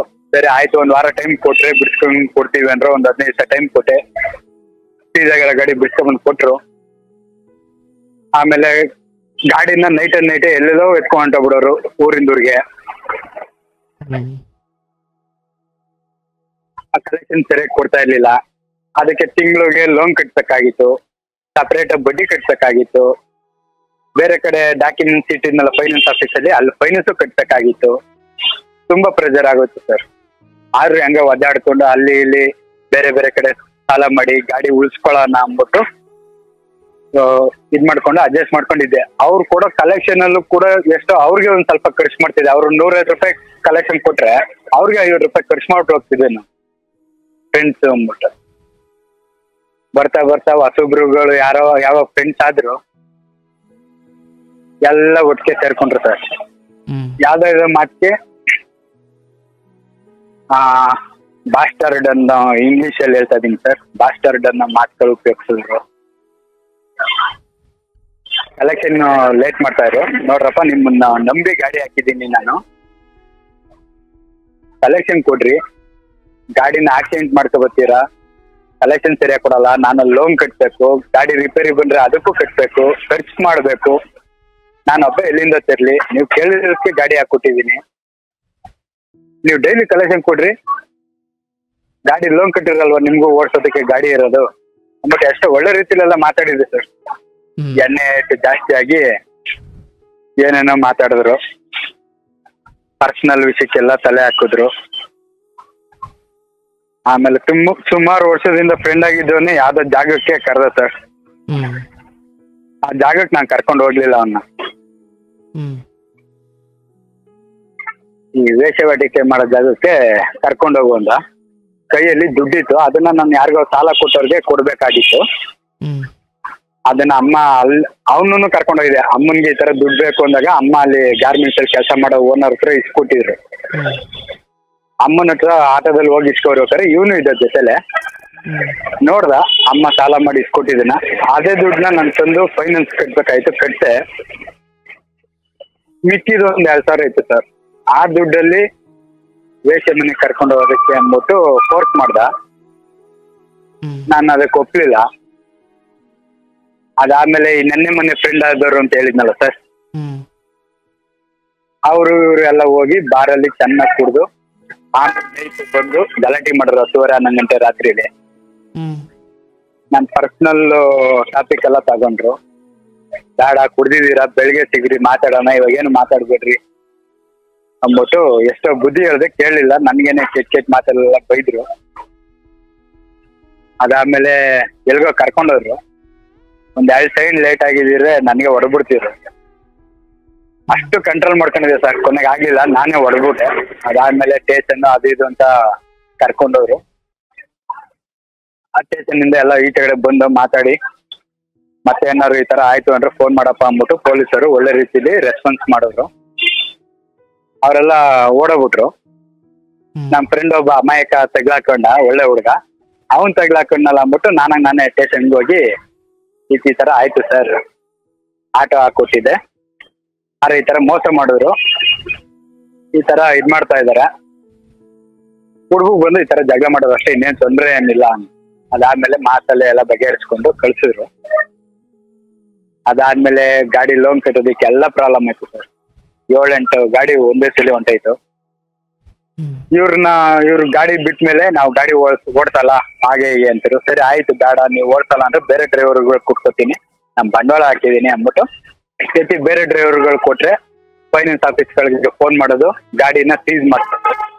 ನಾನು ಬೇರೆ ಕಡೆ ಸಾಲ ಮಾಡಿ ಹೋಗಿ ಗಾಡಿಗೆ ಲೋನ್ ಕಟ್ಬಿಟ್ಟು ಬರೋದು, ಇದೇ ನಡೀತಾ ಇತ್ತು ಸರ್ ಒಂದು 6 ತಿಂಗಳು. ಅದಾದ್ಮೇಲೆ ಜೊತೆಲಿದ್ದು ಫ್ರೆಂಡ್ಗಳನ್ನೇ ಗಾಡಿ ಸೀಸ್ ಮಾಡ್ಸೋದು, ಆಫೀಸ್ಗೆ ಫೋನ್ ಮಾಡೋದು, ಗಾಡಿ ಇಂತ ಏರಿಯಾದಲ್ಲಿ ಐತೆ ಹೋಗಿ ಸೀಸ್ ಮಾಡ್ಕೊಳ್ಳಿ ಅನ್ನೋದು. ಸೀಸರ್ ಬಂದು ಗಾಡಿ ತಗೊಂಡೋಗಿ ಸೀಸ್ ಮಾಡ್ಕೊಳ್ಳೋದು. ಸೀಸ್ ಮಾಡ್ದಂಗೆಲ್ಲ ಒಂದೊಂದು ಗಾಡಿ ಕಳ್ಕೊಳ್ತಾನೆ ಬಂದೆ ಸರ್. ಕೊನೆಗೆ ನಾನ್ ಕಷ್ಟಪಟ್ಟು ದುಡ್ಕೊಂಡು ಬಾಡಿಗೆ ಗಾಡಿ ಓಡಿಸ್ಕೊಂಡು ಅದನ್ನೇ ಸ್ವಂತ ಮಾಡ್ಕೊಂಡಿದ್ದೆ. ಆ ಗಾಡಿನೂ ಕೂಡ ಕೈ ತಪ್ಪೋದು ಸರ್. ಅವತ್ತಿಂದ ಇಲ್ಲಿವರೆಗೂ ಆ ಕ್ಷಣಕ್ಕೆ ಎಲ್ಲ ಫ್ರೆಂಡ್ಶಿಪ್ನು ಬಿಟ್ಬಿಟ್ಟೆ. ಮತ್ತೆ ಹೋಗಿ ಬಂದು ಎಣ್ಣೆ ಏಟಲ್ಲಿ ಬರೋರು ಮಧ್ಯರಾತ್ರಿ 2 ಗಂಟೆ 3 ಗಂಟೆ ರಾತ್ರಿಲಿ ಸ್ಟ್ಯಾಂಡಲ್ಲಿ ಮನೆ ಕೊಟ್ಟಿದ್ದೆ ಸರ್. ನಾನು ನೈಟ್ ಡೇ ಓಡಿಸ್ಕೊಂಡು ಆಟೋ ಸ್ಟ್ಯಾಂಡ್ ಅಲ್ಲಿ ಗಾಡಿ ಹಾಕೊಂಡು ಮನೆ ಕತ್ತಿದೆ. ಬಂದು ಕುಡ್ಬಿಟ್ಟು ತಪ್ಪಾಯ್ತು, ನಾನೇ ಆತರ ಮಾಡ್ತಿದ್ದು, ಫೋನ್ ಮಾಡಿ ಸೀಸ್ ಮಾಡ್ತಿದ್ದು. ಸರಿ ಆಯ್ತು ಬಿಡ್ರಪ್ಪ, ಈಗೇನು ನೀವು ಮಾಡಿದ್ರಿ, ಕಳ್ಕೊಂಡಿದೀನಿ, ಇನ್ನೇನು ಮಾಡಕ್ಕಾಗಲ್ಲ, ಆಯ್ತು ನೀವೆಲ್ಲ ಏನೋ ಒಂದ್ ಕೆಲಸ ಮಾಡ್ಕೊಂಡಿರಿ, ಮತ್ತೆ ನನ್ನ ಇದಕ್ಕೆ ಬರೋದಕ್ಕೆ ಹೋಗ್ಬೇಡ್ರಿ ಅಂದ್ಬಿಟ್ಟು ಬಿಟ್ಬಿಟ್ಟಿದೆ. ಅರೆ ಹೋಗ್ತಾ ಬರ್ತಾ ಅವರು ಕುಡ್ದಾಗೆಲ್ಲ ಬಂದು 12 ಗಂಟೆ ರಾತ್ರಿ 1 ಗಂಟೆ ರಾತ್ರಿ ಎಬ್ರಿಸ್ಬಿಟ್ಟು ಗಂಟೆ ಕುತ್ಕೊಂಡು ಮಾತಾಡೋದು, ಜಗಳ ಮಾಡೋದು, ಇದನ್ನೇ ಮಾಡ್ತಾ ಇರೋ ಸರ್. ಸ್ವಲ್ಪ ದಿವಸ ನಾನು ಮನೇಲಿ ಉಳ್ಕೊಬಿಟ್ಟೆ. ಕೇಳಿಸ್ತಾ ಇದೆಯಾ ಸರ್? ಹೇಳಪ್ಪ. ಸ್ವಲ್ಪ ದಿವಸ ಸ್ಟ್ಯಾಂಡ್ ಬಿಟ್ಬಿಟ್ಟು ಮನೇಲೆ ಉಳ್ಕೊಬಿಟ್ಟೆ. ನೈಟ್ ಎಲ್ಲಿವರೆಗೂ ಓಡಿಸ್ತೀನಿ ಅಲ್ಲಿವರೆಗೂ ಓಡಿಸ್ಬಿಟ್ಟು ಮನೆಗೆ ಹೋಗ್ಬಿಟ್ಟಿದೆ. ಆಮೇಲೆ ಬರ್ತಾ ಒಬ್ಬೊಬ್ರೆ ಮನೆ ಖಾಲಿ ಮಾಡ್ಕೊಂಡು ಹೋಗೋದು. ಇನ್ ಕೆಲವರು ಮನೆ ಮಠ ಇರ್ಲಿಲ್ಲ, ಅವ್ರು ಎಲ್ಲಂದ್ರಲ್ಲಿ ಗಾಂಜಾ ಹೊರ್ಕೊಂಡು ಅದು ಇದು ಈ ತರ ಇರೋರು. ಮನೆಗೆ ಹೆಂಗೋ ಎಲ್ಲ ಗಾಡಿಗಳು ಹೊಂಟಾಯ್ತು. ಒಂದು 6-7 ಲಕ್ಷ ಸಾಲ ಆಗುತ್ತೆ ಸರ್. ಗಾಡಿನ ಉಳಿಸ್ಕೊಳ್ಳೋದಕ್ಕೆ ಅಂತ ಪ್ರಯತ್ನ ಪಟ್ಟು ಹೊರಗಡೆ ಸಾಲ ಆಯ್ತು. ಗಾಡಿ ಮೇಲೆ ಬಂಡವಾಳ ಹಾಕಿದೆ, ಅದು ಡಾಕ್ಯುಮೆಂಟ್ಸ್ ಇನ್ನೊಂದು ಆಫೀಸಲ್ಲಿ ಇಟ್ಟಿದೆ. ಅಕ್ಕನ ಒಡವೆನೂ ಕೊಟ್ರು ಅಕ್ಕ. ಅದು ಮಾಡ್ಬಿಟ್ಟು ಇದ್ ಮಾಡ್ಕೊಂಡ್ರು ಸಾಲ ತೀರ್ಲಿಲ್ಲ. ಆಮೇಲೆ ಬಾಡಿಗೆ ಗಾಡಿ ಓಡಿಸ್ಕೊಂಡು ಇದೀನಿ ಸರ್. ಇವತ್ತು ಬಾಡಿಗೆ ಗಾಡಿ ಓಡಿಸ್ತೀನಿ ನಾನು. ಹಿಂಗೆ ನೆಮ್ಮದಿಯಾಗಿದೆ ಸರ್ 2021ವರೆಗೂ. 6 ಕೇರ್ಲಿಲ್ಲ 3 ಕಿಲಿಲಿಲ್ಲ ಅನ್ನೋ ತರನೇ ಇತ್ತು ಸಾಲ. ಅಪ್ಪ ಗಾರೆ ಕೆಲಸ ಮಾಡ್ತಿರೋ, ಅಮ್ಮ ಗಾರ್ಮೆಂಟ್ಸ್ ಹೋಗ್ತಿರೋ, ಅಕ್ಕನು ಕೂಡ ಟೈಲರು. ಮಾವ ಅಕ್ಕವ್ರ ಯಜಮಾನ್ರು ಅವರು ಕೂಡ ಕಾರು, ಬೊಲೆರೋ ಈ ತರ ಗಾಡಿ ಓಡಿಸ್ತಾರೆ ಫ್ಯಾಕ್ಟ್ರಿಲಿ. ಇವತ್ತು ಬದುಕಿದೀನಿ ಅಂದ್ರೆ ಒಂದ್ ರೀತಿಲಿ ಅಕ್ಕ ಭಾವನೆ ಸರ್. ಎಲ್ಲ ಆದ್ಮೇಲೆ ನನ್ನ ಪಾಡಿಗೆ ಫ್ರೆಂಡ್ಶಿಪ್ಪೇ ಬೇಡ ಅಂದ್ಬಿಟ್ಟು 2015ರಿಂದ ಇಲ್ಲಿವರೆಗೂ ಸಿಂಗಲ್ ಆಗೇ ಇದೀನಿ ಸರ್. ಇವತ್ತು ಕೂಡ ಯಾರು ಫ್ರೆಂಡ್ಸ್ ಇಲ್ಲ. ಇಬ್ರಿದ್ದಾರೆ, ಬಟ್ 6 ತಿಂಗಳಿಗೂ ಒಬ್ಬ ಬೆಂಗಳೂರಲ್ಲಿ ಇದ್ದಾನೆ, ಇನ್ನೊಬ್ಬ ಊರಲ್ಲಿದ್ದಾನೆ. ಇಬ್ರಿಂದ ಏನು ತೊಂದರೆ ಇಲ್ಲ. ಇಬ್ರು ಫೋನು ಮಾಡಲ್ಲ, ಏನಿಲ್ಲ, ಬರೀ ವಾಟ್ಸಪ್ ಸ್ಟೇಟಸ್ ನೋಡ್ಕೊಳ್ಳೋದಷ್ಟೇ. ಏನಾದ್ರು ಕೆಲಸ ಅವ್ರು ಬೆಂಗಳೂರಿಗೆ ಬಂದಾಗ ಫ್ರೆಂಡ್ ಫೋನ್ ಮಾಡ್ತಾನೆ, ಇಲ್ಲ ನಾನು ಊರಿಗೆ ಹೋದಾಗ ಪಕ್ಕದೂರಲ್ಲಿ ಅವ್ರ ಊರು ಹೋಗಿ ಒಂದ್ 10 ನಿಮಿಷ ಅರ್ಧ ಗಂಟೆ ಇದ್ದು ಮಾತಾಡ್ಕೊಂಡ್ ಬರೋದಷ್ಟೇ. ಇಲ್ಲಿ ಬೆಂಗಳೂರಲ್ಲಿರೋ ಫ್ರೆಂಡ್ಸ್ ಅವಂದೇ. ಆ ಫ್ರೆಂಡ್ಸ್ ಯಾರು ಅಂದ್ರೆ ಅದೇ ಕೆಲಸ ಮಾಡೋ ಜಾಗದಿಂದ ಕರ್ಕೊಂಡ್ ಹೊಂಟೋಗ್ಬಿಡ್ತಿದ್ನಲ್ಲ ಅವನು. ಇವತ್ತು ಅವಂದೇ ಒಂದು ಸ್ವಂತ ಬಿಸ್ನೆಸ್ ಮಾಡ್ಕೊಂಡು ವಾಟರ್ ಸಪ್ಲೈ ಕೆಲಸ ಮಾಡ್ಕೊಂಡು ಅವನೇ ಹೆಂಗ ಅವನ್ ಲೈಫ್ ಸೆಟ್ಲ್ ಮಾಡ್ಕೊಂಡ. ಅವನ್ಗೆ ಹೆಂಡತಿ ಮಗು ಎಲ್ಲ ಇದಾರೆ. ಇನ್ನು ನನ್ನ ಲೈಫ್ ಇಷ್ಟೆಲ್ಲ ಆದ್ಮೇಲೆ 2022 ಸರ್, ನನ್ನ ಪಾಡಿಗೆ ನಾನು ಹೆಂಗೋ ಓಡಿಸ್ಕೊತಿದ್ದೆ ಗಾಡಿನ. ಸಾಲ ಕೊಟ್ಟವ್ರಿಗೆಲ್ಲ ಸ್ಟಾಪ್ ಮಾಡಿದ್ದೆ, ದುಡ್ಬಿಟ್ಟು ಸ್ವಲ್ಪ ಕೊಟ್ಕೊಂಡ್ ಬರ್ತಾ ಇದೆ. ಅದಾದ್ಮೇಲೆ ರಿಲೇಟಿವ್ ಎಂಟ್ರಿ ಅದು ಸರ್, ಸಂಬಂಧಿಕರು. ಈ ಸ್ಕೂಲು ಕಾಲೇಜ್ ಎಲ್ಲ ಹೋದ್ಮೇಲೆ ಕೆಲಸ ಕರಿಕ್ ಹೋಗಲ್ಲ, ಸಂಬಳ ತಂದು ಕೊಡೋದಿಲ್ಲ ಅಂದ್ಬಿಟ್ಟು ದೊಡ್ಡಮ್ಮಂಗೆ ಅಮ್ಮ ಅವಾಗ ಹೇಳ್ತಿದ್ರು. ಆಗ ದೊಡ್ಡಮ್ಮ ಬಂದು ಒಂದ್ ಏಟು ಹೊಡೆದು ಹಳ್ಳಿ ಭಾಷೆಯಲ್ಲಿ ಏನೋ ಕೆಟ್ಟಾಗಿ ಬೈದು ಬಿಟ್ಬಿಟ್ಟಿದ್ರು. ಆ ಒಂದು ಮಾತಿಗೆ 2011ರಿಂದ ದೊಡ್ಡಮ್ಮನ ಮನೆ ಆಗ್ಲಿ, ಅಣ್ಣ ಅತ್ತಿಗಿರ ಮನೆ ಆಗ್ಲಿ, ಸ್ವಂತದವ್ರ ಮನೆ ಯಾರ ಮನೆಗೂ ಹೋಯ್ತಿರ್ಲಿಲ್ಲ ಸರ್. ಇವತ್ತು ಕೂಡ ಕಾಲಿಟ್ಟಿಲ್ಲ ನಾವು 2011ರಿಂದ. ಹಂಗ್ ಬೆಳ್ಕೊಂಡ್ ಬಂದಿದ್ದೀನಿ. ಯಾರು ಎಷ್ಟೇ ಒಬ್ರು ಚಿಕ್ಕಮ್ಮ ಇದಾರೆ ಸರ್, ಅದೇ ನಮ್ಮ ಅಮ್ಮನ ಜೊತೆ ಮನೆ ಕೆಲಸ ಮಾಡ್ಕೊಂಡಿದ್ರು ಅನ್ನಲ್ಲ, ಬೆಂಗಳೂರಿಗೆ ಬಂದಾಗ ಆ ಚಿಕ್ಕಮ್ಮನ ಮಾತು ಒಬ್ರು ಮಾತ್ರ ಕೇಳ್ತೀನಿ ನಾನು. ಅದನ್ ಬಿಟ್ರೆ ದೊಡ್ಡಮ್ಮನ ಮಾತು, ಇನ್ನ ಇಬ್ರು ಚಿಕ್ಕಮ್ಮ ಇದಾರೆ, ಅವ್ರಗಳ ಮಾತು, ಯಾರ ಮಾತು ನಾನು ಕೇಳೋದಿಲ್ಲ. ಅವ್ರ ಮನೆ ಕಡೆಗೆ ಕಾಲು ಇಡೋದಿಲ್ಲ ನಾನು. ಅಂದ್ರೆ ರೋಡಲ್ಲಿ ತಮ್ಮಂದಿರು ಸಿಕ್ತಾಗ ಮಾತಾಡೋರು ಚೆನ್ನಾಗಿದ್ದು. ಅವ್ರ ಮನೆಗೆ ಹೋಗಲ್ಲ ಬರಲ್ಲ ಅನ್ನೋ ಮಾತ್ರಕ್ಕೆ ಸಂಬಂಧ ಕಳ್ಕೊಂಡಿರ್ಲಿಲ್ಲ, ಚೆನ್ನಾಗಿತ್ತು. ನಮ್ ತಾಯಿಗೆ 4 ಜನ ಅಕ್ಕ ತಂಗಿದಿರು ಸರ್. ಒಬ್ರು ಅಕ್ಕ, 3 ಜನ ತಂಗಿದಿರು. 2ನೇ ತಂಗಿ ಮಗ, 1ನೇ ತಂಗಿ ಮಗ ಸಹಾಯ ಮಾಡಕ್ಕೆ ಅಂತ ಬಂದ್ರು ಸರ್. ಒಬ್ಬ ಏನೋ ಒಳ್ಳೆ ಉದ್ದೇಶದಿಂದನೇ ಮಾಡಿದ. 3ನೇ ತಂಗಿ ಮಗ ಹೆಲ್ಪ್ ಮಾಡಕ್ಕೆ ಅಂತ ಬಂದ ಸರ್ 2022ರಲ್ಲಿ. ಹೆಲ್ಪ್ ಏನೋ ಮಾಡ್ದ ಸರ್, ಇಲ್ಲ ಅಂತ ಹೇಳಲ್ಲ, ಹೆಲ್ಪ್ ಏನೋ ಮಾಡ್ದ. ಈ ಆಪ್ಗಳು ಲೋನ್ ಬರುತ್ತೆ ಸರ್ ಇನ್ ಮುಂದೆ, ಈ ಆನ್ಲೈನ್ ಅಲ್ಲಿ ಕ್ಯಾಶ್ ಕೊಡ್ತಾರಲ್ಲ ಸರ್, ಆನ್ಲೈನ್ ಆಪ್ಗಳಲ್ಲಿ ಲೋನ್, ಅದ್ರಿಂದ ಶುರು ಮಾಡ್ದ ಸರ್. ಅವ್ನು ಕೆಲಸ ಮಾಡೋ ಜಾಗದಲ್ಲಿ ಯಾರ ಹತ್ರನೋ ಬರೀ 2% ಹಂಗೆ ಇಸ್ಕೊಳ್ಳೋದು, 100ಕ್ಕೆ 20 ರೂಪಾಯಿ ಅನ್ನೋ ತರ ನನಗೆ 15% ಹಂಗೆ ಕೊಡ್ತಿದ್ದ ಸರ್. ನನ್ಗೆ ದುಡ್ಡಿನ ಅವಶ್ಯಕತೆ ಇರೋದ್ರಿಂದ ನಾನು ಇಸ್ಕೊತಿದ್ದೆ. ದೊಡ್ಡಮ್ಮನ ಮಗನು ಹೆಲ್ಪ್ ಮಾಡ್ತಿದ್ದ, ಅವನ ಹತ್ರ ಇಸ್ಕೊತಿದ್ದ ದುಡ್ಡಲ್ಲಿ ಸಾಲ ತೀರ್ತಿತ್ತು ಸ್ವಲ್ಪ. ಯಾವಾಗ ಚಿಕ್ಕಮ್ಮನ ಮಗನ ಹತ್ರ ಇಸ್ಕೊಳ್ಳಕ್ಕೆ ಕೈ ಇಟ್ಟೆ, ಅಲ್ಲಿಗೆ ಲೈಫ್ ಬೇರೆ ದಿಕ್ಕಿಗೆ ಹೋಗ್ಬಿಡ್ತು ಸರ್. ಯಾರ ಸಂಬಂಧಿಕರ ಮನೆಗೆ ಹೋಗ್ಲಿಲ್ಲ ಅಂದ್ರೂ ಒಂದು ಸಂಬಂಧ ಉಳ್ದಿತ್ತು ಸರ್. ಆದ್ರೆ ಇವತ್ತು ಸಂಬಂಧನೂ ಉಳ್ದಿಲ್ಲ ಸರ್. ಕೆಲಸ ಮಾಡೋ ಜಾಗದಲ್ಲಿ ತಿಂಗಳು ಬಡ್ಡಿಗೆ ಅಂತ ಇಸ್ಕೊಂಡು ಅವ್ನ್ ಕಮ್ಮಿ 1% 2% ಹಂಗೆ ಇಸ್ಕೊತಿದ್ದ, ನನಗೆ 15% ಹಂಗೆ ಕೊಡ್ತಿದ್ದ.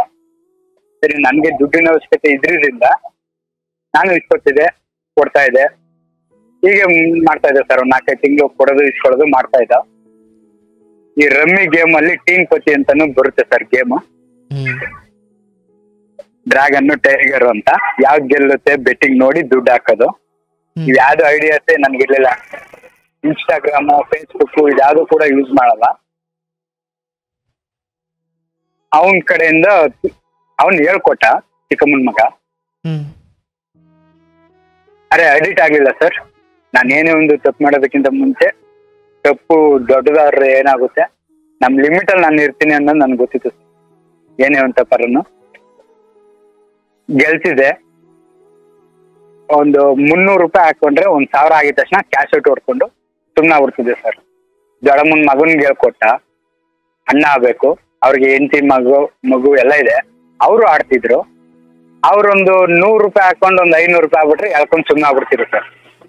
ಈಗ ಹೇಳ್ಕೊಟ್ನಲ್ಲ ಚಿಕ್ಕಮ್ಮನ ಮಗ, ಅವ್ನಿಗೊಂಥರ ಮೈಂಡ್ ಸೆಟ್ ಚೇಂಜ್ ಆಗುತ್ತೆ ಸರ್. ಫುಲ್ ಅಡಿಕ್ಟ್ ಆಗ್ಬಿಟ್ಟ ಅವನು. 1000 ಹಾಕೊಂಡ್ರೆ 5,000 ಗೆಲ್ತಿದ, ಬಟ್ ಕ್ಯಾಶ್ ಔಟ್ ಹೇಳ್ಕೊತಿರ್ಲಿಲ್ಲ. ಗೆದ್ಬಿಟ್ಟು ಸುಮ್ಮನೆ ಆಗ್ತಿರ್ಲಿಲ್ಲ. ಮತ್ತೆ ದುರಾಸೆ ಕೊಟ್ಟು ಇನ್ನ ಜಾಸ್ತಿ ಗೆಲ್ಲನ ಅಂದ್ಬಿಟ್ಟು ಆಡೋನು ಸೋಲೋನು. ಆಮೇಲೆ ಹಿಂಗೆ ಫ್ರೆಂಡ್ಗಳ ಸಹವಾಸದಿಂದ ನನಗೆ ಬಿಯರ್ ಕುಡಿಯೋ ಅಭ್ಯಾಸ ಆಯ್ತು ಸರ್. ಈಗ ಈ 5 ನಿಮಿಷ ಇದೆ. ಹಾ ಸರ್. ಈಗ ಚಿಕ್ಕ ಮುಂದಿರೋ ಈ ಸಾಲ ಎಲ್ಲ ಹೊರೆ ಎಲ್ಲ ತಗೊಂಡ್ರು ಸರ್. ನನ್ಗೆ ಸಾಲ ಇಸ್ಕೊಡ್ತಿದ್ದ, ಜೊತೆಗೆ ಅವನು ಒಳಗಿಂದೊಳಗೆ ಸಾಲ ಮಾಡ್ಕೊತಿದ್ದ.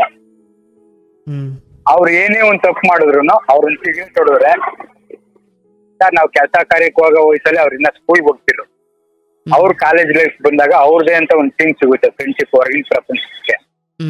ಅವ್ರು ಅಲ್ಲಿ ಕಲ್ತಿರ್ತಾರೆ ಹ್ಯಾಬಿಟ್ಸ್. ಅದು ಅವ್ರ ಮನೆಗೆ ಬೆಳಕಿಗೆ ಬಂದಾಗ ಅವ್ರ ಪೇರೆಂಟ್ಸ್ಗೆ ನನ್ನ ಹೆಸರು ತಗೊಳೋಗುತ್ತೆ. ನನ್ನ ನೋಡಿ ಕಲ್ತ ಅಂದ್ಬಿಟ್ಟು ನನ್ನ ಕಡೆ ಬೆಡ್ ಮಾಡಿ ತೋರ್ಸೋದು. ಅವ್ರ ಏನೇ ಒಂದು ತಪ್ಪು ಮಾಡೋರು ಅದ್ರ ಮೂಲ ನನ್ನ ಹೆಸರು ತೆಗಿಯೋದು ಸರ್. ಹಿಂಗೆ ಮಾಡ್ಕೊಂಡ್ ಬಂದ್ರು. ಅವ್ರ ದೊಡ್ಡ ಮಗ ಅವನು ಗಾರ್ಮೆಂಟ್ಸ್ ಹೋಗ್ತಾನೆ, ಡ್ರೈವಿಂಗ್ ಬರುತ್ತೆ. ಆದ್ರೆ ಹುಡುಗರು ಶೋಕಿ ಜಾಸ್ತಿ ಚಪ್ಪರ್ಗಳ ಸವಾಸ. ಗಾರ್ಮೆಂಟ್ಸ್ ಇಂದ ಬೇಕಾಬಿಟ್ಟಿ ರಜಾ ಹಾಕ್ಬಿಟ್ಟು ಹೊರಗಡೆ ಟ್ರಿಪ್ ಹೋಗ್ಬಿಡೋದು. ಅಲ್ಲಿ ದುಡ್ಡು ಖಾಲಿ ಆದ್ಮೇಲೆ ತುಮಕೂರಲ್ಲಿ ಈ ಉತ್ತರ ಕರ್ನಾಟಕ, ಉತ್ತರ ಪ್ರದೇಶ ಕಡೆಯಿಂದ ಬೆಡ್ಶೀಟ್ ಮಾಡ್ಕೊ ಬರ್ತಾರಲ್ಲ ಸರ್ ಹಿಂದಿ ಹುಡುಗರು, ನೈಟ್ ಟೈಮ್ ಅಲ್ಲಿ ಅವ್ರನ್ನ ಅಡ್ಡ ಹಾಕೊಂಡು ರಾಬರಿ ಮಾಡಕ್ ಹೋಗಿದ್ದಾರೆ. ಕೈಯಲ್ಲಿ ಡ್ರಾಗರ್ ಅದು ಇದು ಇಟ್ಕೊಂಡು ಅಲ್ಲಿ ತುಮಕೂರಲ್ಲಿ ಸ್ಟೇಷನ್ಗೆ ಹಾಕೊಂಡ್ರು. ಒಂದ್ 6 ತಿಂಗಳು ಜೈಲಲ್ಲೂ ಇದ್ದ. ಮಧ್ಯರಾತ್ರಿ 12 ಗಂಟೆ 1 ಗಂಟೆ ರಾತ್ರಿಲಿ ನನಗೆ ನಮ್ ತಾಯಿಗೆ ಫೋನ್ ಮಾಡಿ ನೀವ್ ಹೇಳ್ದಂಗೆ ಕೇಳ್ತೀನಿ ಬಿಡಿಸ್ಕೊಳ್ಳಿ ಅಂತ ಇದ್ ಮಾಡ್ತಿರು. ಆ ಸ್ವಂತ ಅಮ್ಮನೇ ಹೋಗ್ಲಿಲ್ಲ ಸರ್, ಸ್ವಂತ ತಮ್ಮನೂ ಹೋಗ್ಲಿಲ್ಲ ಸರ್. ಯಾರು ಈ ರಮ್ಮಿ ಗೇಮ್ ಹೇಳ್ಕೊಟ್ಟವನು ಯಾರು ಹೋಗ್ಲಿಲ್ಲ. ನಾನು ನಮ್ಮ ಮಾವನ ಮಗವು ಇಬ್ರು ಹೋಗಿ ಅವ್ನಿಗೇನ್ ಬೇಕು ಬಟ್ಟೆ ಬರೆ, ಕೈಗೊಂದ್ ಸ್ವಲ್ಪ ಕಾಸು ಎಲ್ಲ ಕೊಟ್ಬಿಟ್ಟು ಬರ್ತಾ ಇದ್ದ ಸರ್. ಇವತ್ತು ಅದೇ ಅವನ್ ತಮ್ಮನೇ ಈ ರಮ್ಮಿ ಗೇಮ್ ಮಾಡೋನು ಸರ್. ಅವನು ನನ್ಗೆ ಇಸ್ಕೊಡೋ ಸಾಲದ ಜೊತೆ ನೋಡಪ್ಪ ನನ್ನ ನೋಡಿ ಬುದ್ಧಿ ಕಲೀರಿ, ನಾನ್ ತಪ್ಪು ಮಾಡಿಲ್ಲ ಹೊರಗಿನ ವಿಚಾರದಲ್ಲಿ ಎಲ್ಲೂ. ಫ್ರೆಂಡ್ಗಳನ್ನ ನಮ್ದೆ ಮೋಸ ಹೋಗಿದ್ದೀನಿ, ಗಾಡಿಗಳು ಹಾಕ್ಬಿಟ್ಟು ಒಂದ್ ಸ್ವಲ್ಪ ಲಕ್ಷ ಸಾಲ ಆಗಿದೆ. ಈಗ ಯಾರು ನನ್ಗೇನ್ ಮರ್ಯಾದೆ ಕೊಡಲ್ಲ. ನೀವು ನನ್ ಜಾಗಕ್ಕೆ ನೀವು ಬರ್ಬೇಡ್ರಿ, ದುಡಿತಿದ್ದೀರಾ ಸಂಪಾದನೆ ಮಾಡ್ರಿ, 3 ಕಾಸು ಉಳಿಸ್ಕೊಳ್ಳಿ, ಒಂದ್ ಅರ್ಧ ಸೈಟ್ ತಗೊಳ್ಳಿ, ಒಳ್ಳೇದನ್ನ ಹೇಳ್ಕೊಟ್ಟಿದ್ದೀನಿ ಸರ್. ಅವ್ರು ನನ್ಗೆ ರಮ್ಮಿ ಗೇಮ್ ಹೇಳ್ಕೊಟ್ರು ಕೂಡ ನಾನ್ ಅವ್ರಿಗೆ ಒಳ್ಳೇದನ್ನ ಹೇಳ್ಕೊಟ್ಟಿದ್ದೀನಿ. ಅಷ್ಟೆಲ್ಲ ಮಾಡ್ಕೊಟ್ರು. ಗೊತ್ತಿಲ್ದಂಗೆ ಒಳಗಿಂದ ಒಳಗೆ ಲಕ್ಷನೇ ಸಾಲ ಮಾಡ್ಕೊಬಿಟ್ಟಿದ್ದೀನಿ ಸರ್. ಕೊನೆಗೆ ಅವ್ರ ಅಮ್ಮ ಇಟ್ಟಿದ್ದ ದುಡ್ಡನ್ನು ಕೂಡ ಫೋನ್ ಪೇ ಮಾಡ್ಕೊಂಡು OTP ತಗೊಂಡು ಎಲ್ಲ ಅಮೌಂಟ್ನು ಖಾಲಿ ಮಾಡ್ಬಿಟ್ಟಿದ್ದೀನಿ ಸರ್. ಸೋತಬಿಟ್ನಲ್ಲ, ಮತ್ತೆ ಇದನ್ನ ಹೆಂಗಾರು ರಿಕವರ್ ಮಾಡ್ಬೇಕು ಅಂದ್ಬಿಟ್ಟು ಅವ್ರ ಅಮ್ಮನ ಅಕೌಂಟ್ ಅಲ್ಲಿ ಇದ್ದಿದ್ದು 1.5 ಲಕ್ಷ ಎಲ್ಲ ಫುಲ್ ಜೀರೋ ಮಾಡ್ಬಿಟ್ಟಿದ್ದಾನೆ. ಹಂಗೆಲ್ಲ ಮಾಡ್ಕೊಂಡು ಕೊನೆಗೆ ಯಾವಾಗ ಅವ್ನ್ ತೀರ್ಸಕ್ ಆಗ್ಲಿಲ್ಲ, ನನ್ಗೆ ಇಸ್ಕೊಟ್ಟಿದ್ದ ಸಾಲನ ನಾನ್ ತೀರ್ಸ್ತಿದ್ದೆ ಸರ್. ದೊಡ್ಡಮ್ಮನ ಮಗನ ಹತ್ರ ಸಾಲ ಇಸ್ಕೊಂಡು ಅವನು ಎಲ್ಲೋ ಬೇರೆ ಕಡೆ ಫೈನಾನ್ಸ್ ಇಸ್ಕೊಡ್ತಿದ್ದ, ನಾನು ಕರೆಕ್ಟಾಗಿ ಕಟ್ತಾ ಇದ್ದೆ. ಕ್ಲಿಯರ್ ಆದಂಗೆ ಇಸ್ಕೊಂಡು ಇವನು ಕೊಡ್ತಾ ಇದೆ ಸರ್. ಇವನ ಹತ್ರನು ಇಸ್ಕೊಂಡಿದ್ನಲ್ಲ ಇವನು ಕೊಡ್ತಾ ಇದೆ. ಆದ್ರೆ ನಾನ್ ಕೊಟ್ಟಿದ್ದಾಗ ಅವನ ಇಸ್ಕೊಟ್ಟಿರೋರಿಗೆ ವಾಪಸ್ ಕೊಡ್ತಿರ್ಲಿಲ್ಲ, ಸಾಲ ಕೊಟ್ಟವ್ರಿಗೆ ವಾಪಸ್ ಕೊಡ್ತಿರ್ಲಿಲ್ಲ. ನೀನ್ ಕೊಟ್ಟಿದ್ಯಾ, ನಾನ್ ಅವ್ರಿಗೆ ಕೊಡೋದು ಬಿಡೋದು ನಾನು ಬಿಟ್ಟಿದ್ದು ಅಂದ್ಬಿಟ್ಟು ಅದೇ ದುಡ್ಡಲ್ಲಿ ಮತ್ತೆ ಇವನು ರಮ್ಮಿಗೆ ಮಾಡ್ಕೊಬಿಡೋನು ಸರ್. ಒಳಗಿಂದ ಒಳಗೆ 5-6 ಲಕ್ಷ ಸಾಲ ಮಾಡ್ಕೊಡ್ತಿದ್ದ. ಕೊನೆಗೆ ಯಾರೋ ಫೈನಾನ್ಸಿಯರ್ ತಲೆ ಮೇಲೆ ಹೊಡೆದವ್ರೆ. ಮನೆಗೆ ಹೋಗಿ ದೊಡ್ಡಮ್ಮನ ಮಗ ಅಷ್ಟರಲ್ಲಿ ಸಂಬಂಧಗಳನ್ನ ಯಾವ್ದೋ ಫ್ಯಾಮಿಲಿ ಮ್ಯಾಟರ್ ಅಲ್ಲಿ ಸಂಬಂಧಗಳ ವಿಚಾರದಲ್ಲಿ ಹೇಳೋದಕ್ಕೆ ತುಂಬಾ ಇದೆ ಸರ್, ಅವ್ಯಾವ್ದು ಬೇಡ. ಸಂಬಂಧ ವಿಚಾರಗಳಲ್ಲಿ ಅವ್ರ ದೊಡ್ಡಮ್ಮನ ಮಗ ದೊಡ್ಡಣ್ಣ ಅವನನ್ನ ಕರ್ಕೊಂಡ್ರು ವಿಚಾರಕ್ಕೆ. ಸಂಬಂಧ ಕಳ್ಕೊಂಡು ಹೋಗಿದ್ದ ಅವನನ್ನ ಕರ್ಕೊಂಡು ತುಂಬಾ ಅವಮಾನ ಮಾಡಿದ್ರು ಸರ್. ಮೇನ್ ರೋಡ್ ಅಲ್ಲಿ ನಿಲ್ಸ್ಕೊಂಡು ಕೆಟ್ಟ ಮಾತಲ್ಲಿ ನನಗೆ, ನಮ್ಮ ಅಮ್ಮನ ಬಗ್ಗೆ ನನಗೆ ತುಂಬಾ ಕೆಟ್ಟಾಗೆಲ್ಲ ಮಾತಾಡಿದ್ರು. ಅದಾದ್ಮೇಲೆ ಡೈಲಿ ಇಷ್ಟಿಷ್ಟು ಅಮೌಂಟ್ ಕೊಟ್ಕೊಂಡು ಹೋಗ್ತೀನಿ ನಾನು ಅಂತೆಲ್ಲ ಒಪ್ಕೊಂಡೆ. ಬೇಡ, ದಡಮ್ಮನ ಮಗ ಆದ್ರೇನು ಸಂಬಂಧ ಕಳ್ಕೊಂಡು ಹೋದ್ಮೇಲೆ ನಮ್ಗೂ ಅವ್ರಿಗೂ ಸಂಬಂಧ ಇಲ್ಲ, ಅವ್ರಿಗೂ ನಮ್ಗೂ ವ್ಯವಹಾರ ಇಲ್ಲ. ನಿಮ್ಗೇನ್ ಕೊಡ್ಬೇಕು ನಾನು ಕೊಡ್ತೀನಿ, ಇಲ್ವಾ ನಿಮ್ಮ ಅಮ್ಮಂಗ್ ವಿಷಯ ಮುಟ್ತಾನ, ನಿಮ್ಮ ಅಮ್ಮ ಏನ್ ಹೇಳ್ತಾರೆ ಆ ತರ ಮಾಡೋಣ. ನಿಮ್ಮ ಅಮ್ಮನ ಹತ್ರ ಬಂದು ನಾನು ನಿಮ್ಮ ಮಗನ ಹತ್ರ ಇಷ್ಟು ಅಮೌಂಟ್ ಇಸ್ಕೊಂಡಿದ್ದೀನಿ, ಈ ತರ ಕೊಡ್ತೀನಿ ಅಂತ ಒಪ್ಕೊಂಡಿದ್ದೀನಿ, ಹಿಂಗ್ ಮಾಡೋಣ. ಬೈದ್ರೆ ಬೈಲಿ, ಹೊಡೆದ್ರೆ ಹೊಡಿಲಿ, ಚಿಕ್ಕಮ್ಮ ಅನಿಸ್ಕೊಟ್ರು ಅದಕ್ಕೆ ನಾನು ರೆಡಿ. ಇವರು ದಡಮ್ಮನ ಮಗ ಇವರೆಲ್ಲ ಸಂಬಂಧ ಕಳ್ಕೊಂಡು ಹೋಗಿರೋರು, ಅವ್ರ ಹತ್ರ ನನಗೆ ಮಾತುಕತೆ ಇಲ್ಲ ಅಂತ ಎಷ್ಟು ಹೇಳಿದ್ರು ಬ್ಲಾಕ್ ಮೇಲ್ ಮಾಡಿದ್ರು ಸರ್ ನನ್ಗೇನೆ. ಅಮ್ಮಂಗೆ ಏನಾರು ವಿಷಯ ಗೊತ್ತಾರೆ ಸರಿ ಇರಲ್ಲ, ಏನಾರು ಹಂಗ್ ಮಾಡ್ಬಿಡ್ತೀವಿ ಹಿಂಗ್ ಮಾಡ್ಬಿಡ್ತೀವಿ ಅಂತ ಇದ್ ಮಾಡ್ತಾ ಇದ್ರು. ಯಾಕೆಂದ್ರೆ ಅವ್ರ ಅಮ್ಮ ಒಂದ್ ಸ್ವಲ್ಪ ಸೆನ್ಸಿಟಿವ್, ಗೋಡೆಗೆ ತಲೆ ಹೊಡ್ಕೊಬಿಡೋದು, ಉಸಿರು ಕಟ್ ಬಿದ್ದೋಗ್ಬಿಡೋದು, ಮೂರ್ಛೆ ಹೋಗ್ಬಿಡೋದು. ಅರ್ಧಕ್ಕರ್ಧ ನಾಲ್ಕೇನೆ ಸರ್ ಚಿಕ್ಕಮ್ಮ.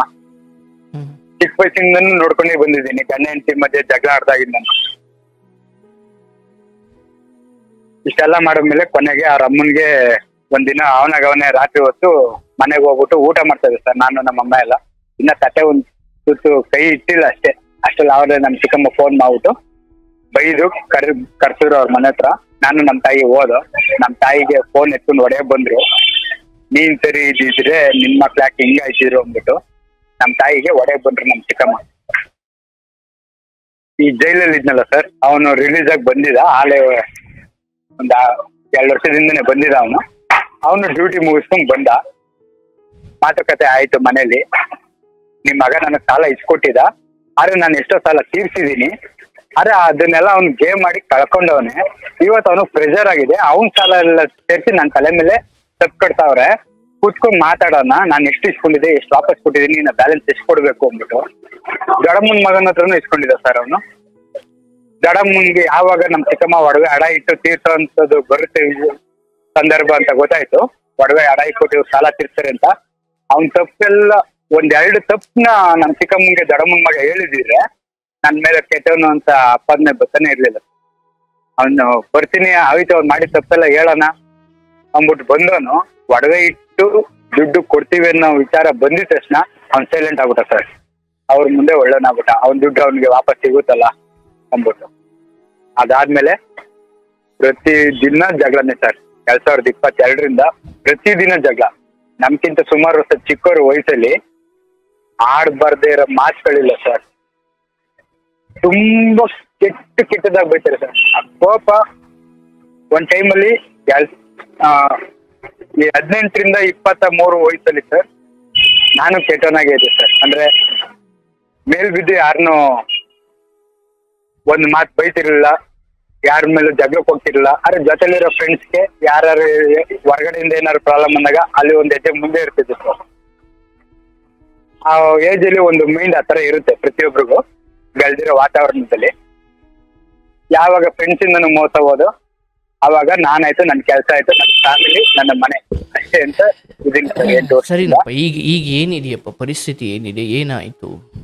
ಎಲ್ಲ ತಪ್ಪುಗಳನ್ನ ನನ್ನ ತಲೆ ಮೇಲೆ ಕಟ್ಟಿದ ಮೇಲೆ ಸರ್ ಪ್ರತಿದಿನ ಸರ್ ನಾನು ಬಾಡಿಗೆ ಗಾಡಿ ಓಡಿಸೋದು, ಗಾಡಿಗಳು ರಿಪೇರಿ ಇರುತ್ತೆ, ಬಾಡಿಗೆ ಕಟ್ಟಬೇಕು. ನಾನು ಯಾರ ಹತ್ರ ₹1 ಬಾಯಿ ಬಿಟ್ಟು ಎಕ್ಸ್ಟ್ರಾ ಕೇಳಲ್ಲ. ಸರ್ ಮೀಟರ್ ಹಾಕೊಂಡು ಹೋಗ್ತೀನಿ, ಇಲ್ಲಾಂದ್ರೆ ಓಲಾ ಊಬರ್ ಬಾಡಿಗೆ ಹೊಡಿತೀನಿ. ದುಡ್ದಿರಲ್ಲ ಅಷ್ಟೇ ಎಷ್ಟು ಪ್ರತಿಯೊಬ್ಬರಿಗೂ ಕೊಡ್ಬೇಕು. 6-7 ಗಾಡಿ ಇದ್ದಾಗ ಹೊರಗಡೆ ಇತ್ತಲ್ಲ ಸಾಲ, ಅದನ್ನು ತೀರಿಸ್ಬೇಕು. ಅವ್ರಗಳ ಮಧ್ಯೆ ಇವ್ರಗಳಿಗೂ ಸಾಲ. ಅರೆ ಹೊರಗಡೆ ಇರೋರು ಯಾರ ಬಾಯಿಲ್ಲ ಆ ತರ ಮಾತುಗಳು ಬರ್ಲಿಲ್ಲ ಸರ್. ಬಾಸ್ಟರ್ಡ್ ಅಂತ ಇನ್ನು ಕೆಟ್ಟಾಗಿ ಏನೇನೋ ಅಂದ್ಬಿಟ್ರು ಸರ್. ಸ್ವಂತ ಅಣ್ಣ ತಮ್ಮಂದಿರು ನನ್ನ ಜಾಗದಲ್ಲಿ ಬೇರೆ ಯಾರು ಆಗಿರು ಏನು ಅವು ಹಿಂಗೆ 2022 ದಸರಾ ಹಬ್ಬ ಇನ್ನು 15 ದಿನ ಇದ್ದಂಗೆ ಎಲ್ಲಾರು ಕಾನ್ಫರೆನ್ಸ್ ಕಾಲಲ್ಲಿ ಇದ್ದಾರೆ ಸರ್. ದೊಡ್ಡಮ್ಮನ ಮಕ್ಳು, ಚಿಕ್ಕಮ್ಮನ ಮಕ್ಳು ಎಲ್ಲ ಬರೀ ಕೆಟ್ಟ ಮಾತಲ್ಲೆಲ್ಲ ಬೈದು ಎಲ್ಲಾ ತಪ್ಪುಗಳನ್ನ ನನ್ನ ತಲೆ ಮೇಲೆ ಹಾಕಿ, ಇನ್ನ ಸುಮ್ನಿದ್ದವ್ರಿಗೂ ಏನೇನೋ ನನ್ನ ಬಗ್ಗೆ ಅಪಪ್ರಚಾರ ಹಾಕಿ ಎಲ್ಲಾರು ಒಂದ್ ಟೀಮ್ ಆಗೋರು. ನಾನು ಒಂದೇ ಮಾತಲ್ಲಿ ಕರೆದೆ. ಲಾಸ್ಟ್ ಅಲ್ಲಿ ನನ್ನ ಕಾನ್ಫರೆನ್ಸ್ ಹಾಕಿದ್ರು, ನಾನು ಒಂದೇ ಮಾತಲ್ಲಿ ಕರೆದೆ. ನನ್ನಿಂದ ಯಾರಿಗೆ ಏನಾಗಿದೆ ಅನ್ಯಾಯ, ಯಾರ ಬಗ್ಗೆ ನಾನು ಏನ್ ಮಾತಾಡಿದೀನಿ ಯಾರ ಮುಂದೆ ಬಂದು ಒಂದ್ ಜಾಗದಲ್ಲಿ ಕೂತ್ಕೊಳ್ರಿ. ನಾನ್ ಮಾತಾಡಿದ್ರೆ ನಾನು ಒಪ್ಕೋತೀನಿ, ಇಲ್ಲ ಅಂದ್ರೆ ನಿಮ್ಗೆ ಯಾರು ಹೇಳಿದ್ರು ಅವ್ರನ್ನ ಅಲ್ಲೇ ಬಾಯ್ ಬಿಡ್ತಾನ, ಸತ್ಯ ಗೊತ್ತಾಗುತ್ತೆ. ಯಾರು ಬರ್ಲಿಲ್ಲ ಸರ್. ಪ್ರತಿದಿನ ದುಡ್ಡಿನ ವಿಚಾರಕ್ಕೆ ಜಗಳ. ರೋಡು ಅನ್ನಂಗಿಲ್ಲ, ಮನೆ ಅನ್ನಂಗಿಲ್ಲ, ಎಲ್ಲರೂ ದುಡ್ಡಿನ ವಿಚಾರಕ್ಕೆ ಬಂದು ಜಗಳ ಮಾಡ್ತಿರು. ಕೊಡ್ಬೇಕು 30,000ಕ್ಕೆ 60,000 ಕೊಟ್ಟಿರೋದನ್ನೆಲ್ಲ ಗಾಂಧಿ ಲೆಕ್ಕ. 0 ಬ್ಯಾಲೆನ್ಸ್ ಮಾಡ್ಬಿಟ್ರು. ಕೊಟ್ಟಿದ್ದನ್ನೆಲ್ಲ ಲೆಕ್ಕಕ್ಕೆ ತಾಳಿಲ್ಲ. 90,000ಕ್ಕೆ 1,72,000 ಇದ್ ಮಾಡಿದ್ರು. ಆಮೇಲೆ ನನ್ನ ಹತ್ರ ಮೊಬೈಲ್ ಇರ್ಲಿಲ್ಲ ಸರ್. ಅಕ್ಕನ ಹೆಸರಲ್ಲಿ ಮೊಬೈಲ್ ಬುಕ್ ಮಾಡಿಸ್ದೆ ಆನ್ಲೈನ್ ಅಲ್ಲಿ. ಒಂದ್ ಮೊಬೈಲ್ ಬುಕ್ ಮಾಡಕ್ ಹೋಗಿ 2 ಮೊಬೈಲ್ ಬುಕ್ ಮಾಡಿದ. OTP ಹೇಳು ಅಂದ್ಬಿಟ್ಟು ಒಂದ್ಸಲಿ ಹೇಳ್ದೆ. ಅಲ್ವಾಗ 11,000 ರೂಪಾಯಿ ಒಂದ್ ಮೊಬೈಲ್ ಬುಕ್ ಮಾಡಿಸ್ಕೊಂಡೆ ಸರ್. ಕಮ್ಮಿ ದುಡ್ಡಲ್ಲಿ ಇರ್ಲಿ, ಬರೀ ಡ್ಯೂಟಿ ಮಾಡಕ್ಕಿದ್ರೆ ಸಾಕು ಅಂದ್ಬಿಟ್ಟು. ಅದಾದ್ಮೇಲೆ ಏನ್ ಮಾಡಿದ್ರು, ಇನ್ನೊಂದ್ಸಲಿ OTP ಹೇಳು ಮಿಸ್ ಆಗೋಯ್ತಿದ್ದು ಅಂದ್ಬಿಟ್ಟು ಇನ್ನೊಂದ್ ಮೊಬೈಲ್ ಬುಕ್ ಮಾಡ್ಬಿಟ್ಟಿದ್ದಾನೆ ಸರ್. ಕದ್ದು ಚಿಕ್ಕಮ್ಮನ ಮಗ ರಮ್ಮಿ ಗೇಮ್ ಹೇಳ್ಕೊಟ್ಟವನು. ಅವ್ನ್ ಬುಕ್ ಮಾಡ್ಕೊಂಡಿರೋದು 20,000 ರೂಪಾಯಿ ಮೊಬೈಲ್ ಸರ್. ನಾನ್ ಬರೀ 2,000 ರೂಪಾಯಿ ಲೋನ್ ಕಟ್ಟೋದು, ಅವ್ನ್ಗೆ 3,000 ರೂಪಾಯಿ ಲೋನ್ ಕಟ್ಟೋದು. ಕೊನೆಗೆ ಅದನ್ನ ನಾನು ಬುಕ್ಕೇ ಮಾಡಿಲ್ಲ ಅಂತ ವಾದ ಮಾಡ್ದ. ಅವ್ರ ಅಮ್ಮ ನಮ್ ತಲೆ ಮೇಲೆ ಬಿಟ್ರು. ಇಲ್ಲಿ ಅಕ್ಕನ ಸಂಸಾರದಲ್ಲಿ ಜಗಳ ಆಗುತ್ತಲ್ಲ ಅಂದ್ಬಿಟ್ಟು ಆ ಲೋನು ಕೂಡ ನಾನೇ ಕಟ್ಕೊಂಡ್ ಬಂದೆ. ಅವಾಗೆಲ್ಲ ಅವ್ರ ಅಮ್ಮನ್ ಹೇಳಿದ್ರೆ ನಿನ್ ಮಕ್ಳು ಹೇಳೋದನ್ನ ಮಾತ್ರ ನಂಬ್ತೀರಾ, ನಮ್ಮ ಮಾತನ್ನು ಸ್ವಲ್ಪ ಕೇಳಿ ಕುತ್ಕೊಂಡು ವ್ಯವಹಾರ ಏನು ಅಂತ ಕರೆಕ್ಟಾಗಿ ಹೇಳ್ತೀನಿ ಅಂದ್ರೆ ಯಾರು ಮಾತು ಕೇಳೋದಕ್ಕೆ ರೆಡಿ ಇಲ್ಲ ಸರ್. ಎಲ್ಲ ಬಾಯ್ಜೋರು ಬಾಯಲ್ಲಿ ಕೂಗಾಡೋದು. ಸರಿ ಬಿಡಪ್ಪ, ವಾಪಸ್ ಬಿಡು. ಇದು ಬೆಳಗ್ಗೆ ತಕ್ಕ ಆದ್ರೂ ಇದು ಮುಗಿದೇ ಇರೋ ಕತೆ. ಈಗ ಸದ್ಯಕ್ಕೆ ಏನಿದೆ ಅದನ್ನ ಹೇಳಪ್ಪ. ಈಗ ಕೊನೆಗೆಲ್ಲ ಇದ್ ಮಾಡ್ಕೊಂಡು ಬದುಕದೆ ಬೇಡ ಅಂದ್ಬಿಟ್ಟು ವಿಷ ತಾಗ್ಬಿಟ್ಟಿದ್ದಾರೆ 2022ರಲ್ಲಿ. ಅಷ್ಟು ಟಾರ್ಚರ್ ಕೊಟ್ರು. ಅಮ್ಮನ್ ಫೋನ್ ಮಾಡಿದೆ, ಇಲ್ಲ ಏನಾರು ಮಾಡ್ತೀನಿ ಅಂದ್ಬಿಟ್ಟು. ಯಾಕಂದ್ರೆ ನನ್ಗೂ ಕೋಪ ಬಂದ್ರೆ ನನ್ ಕಂಟ್ರೋಲ್ ಅಲ್ಲಿ ಇರಲ್ಲ ಸರ್. ನಿಮ್ ವಿಡಿಯೋಸ್ ನೋಡ್ಕೊಂಡು ಎಷ್ಟೋ ತಾಳ್ಮೆಯಿಂದ ಇದೆ. ನಿಮ್ ವಿಡಿಯೋಸ್ ನನ್ ಕಣ್ಣು ಬಿದ್ದಿಲ್ಲ ಅಂದಿದ್ರೆ ಅವತ್ತು ನಾನ್ ವಿಷ ತಾತಿರ್ಲಿಲ್ಲ ಸರ್. ಅವ್ರಿಗೆ ಏನಾರು ಒಂದು ಹೆಚ್ಚು ಕಮ್ಮಿ ಮಾಡ್ಬಿಡ್ತಿದ್ನ ಏನೋ. ರಮ್ಮಿ ಗೇಮ್ ಮಾಡೋದ್ ಬಿಟ್ಟೆ ನಿಮ್ ವಿಡಿಯೋಸ್ ಅನ್ಎಕ್ಸ್ಪೆಕ್ಟೆಡ್ ಆಗಿ ಯೂಟ್ಯೂಬ್ ಅಲ್ಲಿ ಸಿಕ್ತು. ಅವತ್ತಿಂದ ಪ್ರತಿಯೊಂದನ್ನು ನೋಡ್ಕೊಂಡ್ ಬಂದೆ ಸರ್. ಎಷ್ಟೋ ವಿಡಿಯೋಸ್ಗಳನ್ನ ನೋಡಿದೀನಿ. ಕೋಪನೆಲ್ಲ ಸೈಡ್ಗೆ ಬಿಟ್ಟೆ ಸರ್. ಸಂಬಂಧಗಳನ್ನು ಬೇಡ ಅಂದ್ಬಿಟ್ಟು ಸೈಡ್ಗೆ ಬಿಟ್ಟೆ ಸರ್. ಫ್ರೆಂಡ್ಗಳನ್ನ ಬಿಟ್ಟು 8 ವರ್ಷ ಆಗಿದೆ. ಯಾರ ಮನೆ ಬಗ್ಲಿಗೂ 11 ವರ್ಷದಿಂದ ಯಾರ ಮನೆಗೂ ಹೋಗಿಲ್ಲ. ಇನ್ ಮುಂದೆ ಹಿಂಗೆ ಇರ್ಬಿಡೋಣ ಸಿಂಗಲ್ ಆಗಿ. ಯಾವ ಸಂಬಂಧಿಕರು ಬೇಡ, ಫ್ರೆಂಡ್ಶಿಪ್ ಬೇಡ ಅಂದ್ಬಿಟ್ಟು ನನ್ನ ಪಾಡು ನಾನು ಇರ್ತೀನಿ ಸರ್. ದುಡಿತೀನಿ, ಬರ್ತೀನಿ. ಇವತ್ತು ಹೊರಗಡೆ ಮನಿಕೋತೀನಿ ಸರ್ ನೈಟ್ ಡೇ. ಇವತ್ತು ಇನ್ನು ಯಾರ್ದು ಬಗೆಹರಿದಿಲ್ಲ. ವಿಷ ಕೊಡ್ಬಿಟ್ಟು ಹಾಸ್ಪಿಟ್ಲಿಗೆ ಹೊಟ್ಟದೆ ಸರ್. ಕಂಪ್ಲೇಂಟ್ ಆಗ್ತೆ. ಒಂದು ಕಂಪ್ಲೇಂಟ್ ವಾಪಸ್ ತಗೊಳ್ಳಿ, ನೀವು ದುಡ್ಡು ಕೊಡದೇ ಇರೋ ಪರವಾಗಿಲ್ಲ, ಕಂಪ್ಲೇಂಟ್ ವಾಪಸ್ ತಗೊಳ್ಳಿ ಅಂದ್ಬಿಟ್ಟು ಇದ್ ಮಾಡಿದ್ರು. ತಗೊಂಡು ಅಮ್ಮ ವಾಪಸ್ ತಗೊಂಡ್ರು ಸರ್. ತಂಗಿ ಮಕ್ಳು ಅಂದ್ಬಿಟ್ಟು ಹಂಗ ಹೇಳ್ಬಿಟ್ಟು ಬಂದವ್ರು ಹಾಸ್ಪಿಟ್ಲಿಂದ ಡಿಸ್ಚಾರ್ಜ್ ಆಗಿ 3 ದಿವಸ ಸರ್. ಮತ್ತೆ ಮನೆ ಮುಂದೆ ಎಷ್ಟು ರೋಡೆಲ್ಲ ನಿಂತ್ಕೊಂಡು ನೋಡ್ತಾರೆ, ಜಗಳ ಮಾಡಿದ್ರು. ಗಾಡಿಗಳು ರಿಪೇರಿ ಬರ್ತಾ ಇರುತ್ತೆ, ಓನರ್ಗಳು ರೆಡಿ ಮಾಡ್ತಲ್ಲ. ನಾವೇ ದುಡಿಬೇಕು, ನಾವೇ ಸಣ್ಣ ಪುಟ್ಟ ಖರ್ಚು ಮಾಡ್ಕೊಂಡು ಓಡಿಸ್ತಾ ಇರ್ಬೇಕು. ಇದರಿಂದ ಇದ್ ಮಾಡ್ಕೊಂಡು ಕೊಡ್ತಾ ಇದೀನಿ ಸರ್. ಅಂದ್ರೆ ಅವ್ರದ್ದು ನ್ಯಾಯವಾದ ಲೆಕ್ಕದ್ದು ಅಲ್ಲ ಸರ್. ದುಡ್ಡು ಕೊಡ್ಬೇಕಾದ್ರೆ 90,000, ಅವ್ರು ಹಾಕಿರೋದು 1,80,000. ಎರಡನೇ ಇನ್ನೊಬ್ರು ಚಿಕ್ಕಮ್ಮ ಇನ್ನೊಬ್ಬ ತಮ್ಮ 60,000 ರೂಪಾಯಿ 90,000 ರೂಪಾಯಿ ಕೊಡ್ಬೇಕಾಗಿತ್ತು. ಅವನ್ಗುನು ಎಷ್ಟೋ ಸಾಲ ತೀರ್ಸಿದೀನಿ. ಇನ್ನೊಂದು 60,000 ಕೊಡ್ಬೇಕಾಗಿತ್ತು. ಗಾಡಿ ಇತ್ತು ಸರ್, ನಮ್ಮ ಮಾವ ಕೊಡ್ಸಿದ್ ಗಾಡಿ. ಆ ಗಾಡಿ ಬಿಟ್ಬಿಡು, ನೀನ್ ಸಾಲ ವಜಾ ಮಾಡ್ತೀನಿ ಅಂದ್ಬಿಟ್ಟು ದುಡಿತಿದ್ದ ಗಾಡಿನೇ ಕಿತ್ಕೊಂಡು ಹೋಗ್ಬಿಟ್ರು, ಸ್ವಂತ ಗಾಡಿನ. ಸರಿ ನಮ್ಮ ತಾಯಿಯರ ನೋಡಪ್ಪ, ಇಲ್ಲಿ ಕೇಳಿಸ್ಕೊಳ್ಳೆ. ಇಷ್ಟೊತ್ತವರೆಗೂ ನೀನು ಅವ್ರಿವ್ರು ಮಾಡಿದ ತಪ್ಪಿನ ಬಗ್ಗೆ ಹೇಳ್ತಾ ಇದೀಯ. ಹೌದು, ನಾನು ಒಪ್ಕೊಳ್ತೀನಿ. ನಿನ್ನ ಜೀವನದಲ್ಲಿ ನೀನು ಮಾಡಿರೋ ತಪ್ಪುಗಳೇನು ಕಡಿಮೆ ಇದ್ದಾವ? ಇಲ್ಲ ಸರ್, ನಾನು ತುಂಬಾನೇ ತಪ್ಪು ಮಾಡಿದ್ದೀನಿ ಸರ್. ಒಬ್ಬ ತಾಯಿಗೆ ಮಗನಾಗಿ ಇವತ್ತೇನೋ ಘನಂಧಾರವಾಗಿ ಮಾತಾಡುತ್ತಿದ್ದೀಯ. ಅವತ್ತಿಗೆ ನೀನು ಹಾಕಿದ ಆ ಬೀಜಗಳ ಆ ಮರದಿಂದ ಬಿಟ್ಟ ಹಣ್ಣನ್ನು ಇವತ್ತು ನೀನು ತಿಂತಾ ಇದ್ದೀಯ. ಇದು ಯಾವುದೋ ಬೇರೆಯವರು ಹಾಕಿದ ಮರದ ಹಣ್ಣಲ್ಲ. ಅವತ್ತಿಗೆ ನಿನ್ನ ಯೌವನದ ಸಮಯದಲ್ಲಿ, ಕಾಲೇಜು ಸಮಯದಲ್ಲಿ, ಓದಬೇಕಾದ ಸಮಯದಲ್ಲಿ, ಗಾರ್ಮೆಂಟ್ಸಲ್ಲಿ ಕೆಲಸ ಮಾಡಬೇಕಾದ ಸಮಯದಲ್ಲಿ, ಅಲ್ಲಿ ಫ್ರೆಂಡ್ಸು ಅದು ಇದು ಅಲ್ಲಿ ಏನೇನು ಅವತ್ತು ಬಿತ್ತನೆ ಮಾಡಿದಲ್ಲಪ್ಪ, ಅವು ಸಸಿಯಾಗಿ ಮರವಾಗಿ ಈಚಾಗಿ ಕಾಯಾಗಿ ಹಣ್ಣಾಗಿ ಇವತ್ತು ನೀನು ಆ ಹಣ್ಣನ್ನು, ಆ ಪಾಪದ ಫಲಗಳನ್ನು ನೀನು ಇವತ್ತು ತಿಂತಾ ಇದ್ದೀಯ. ಈ ಬೆಳಿಗ್ಗೆವರೆಗೂ ನೀನು ಅವ್ರಿವ್ರ ಬಗ್ಗೆ ಹೇಳಿದ್ರು ಏನೂ ಪ್ರಯೋಜನ ಇಲ್ಲ. ಅಂತಿಮವಾಗಿ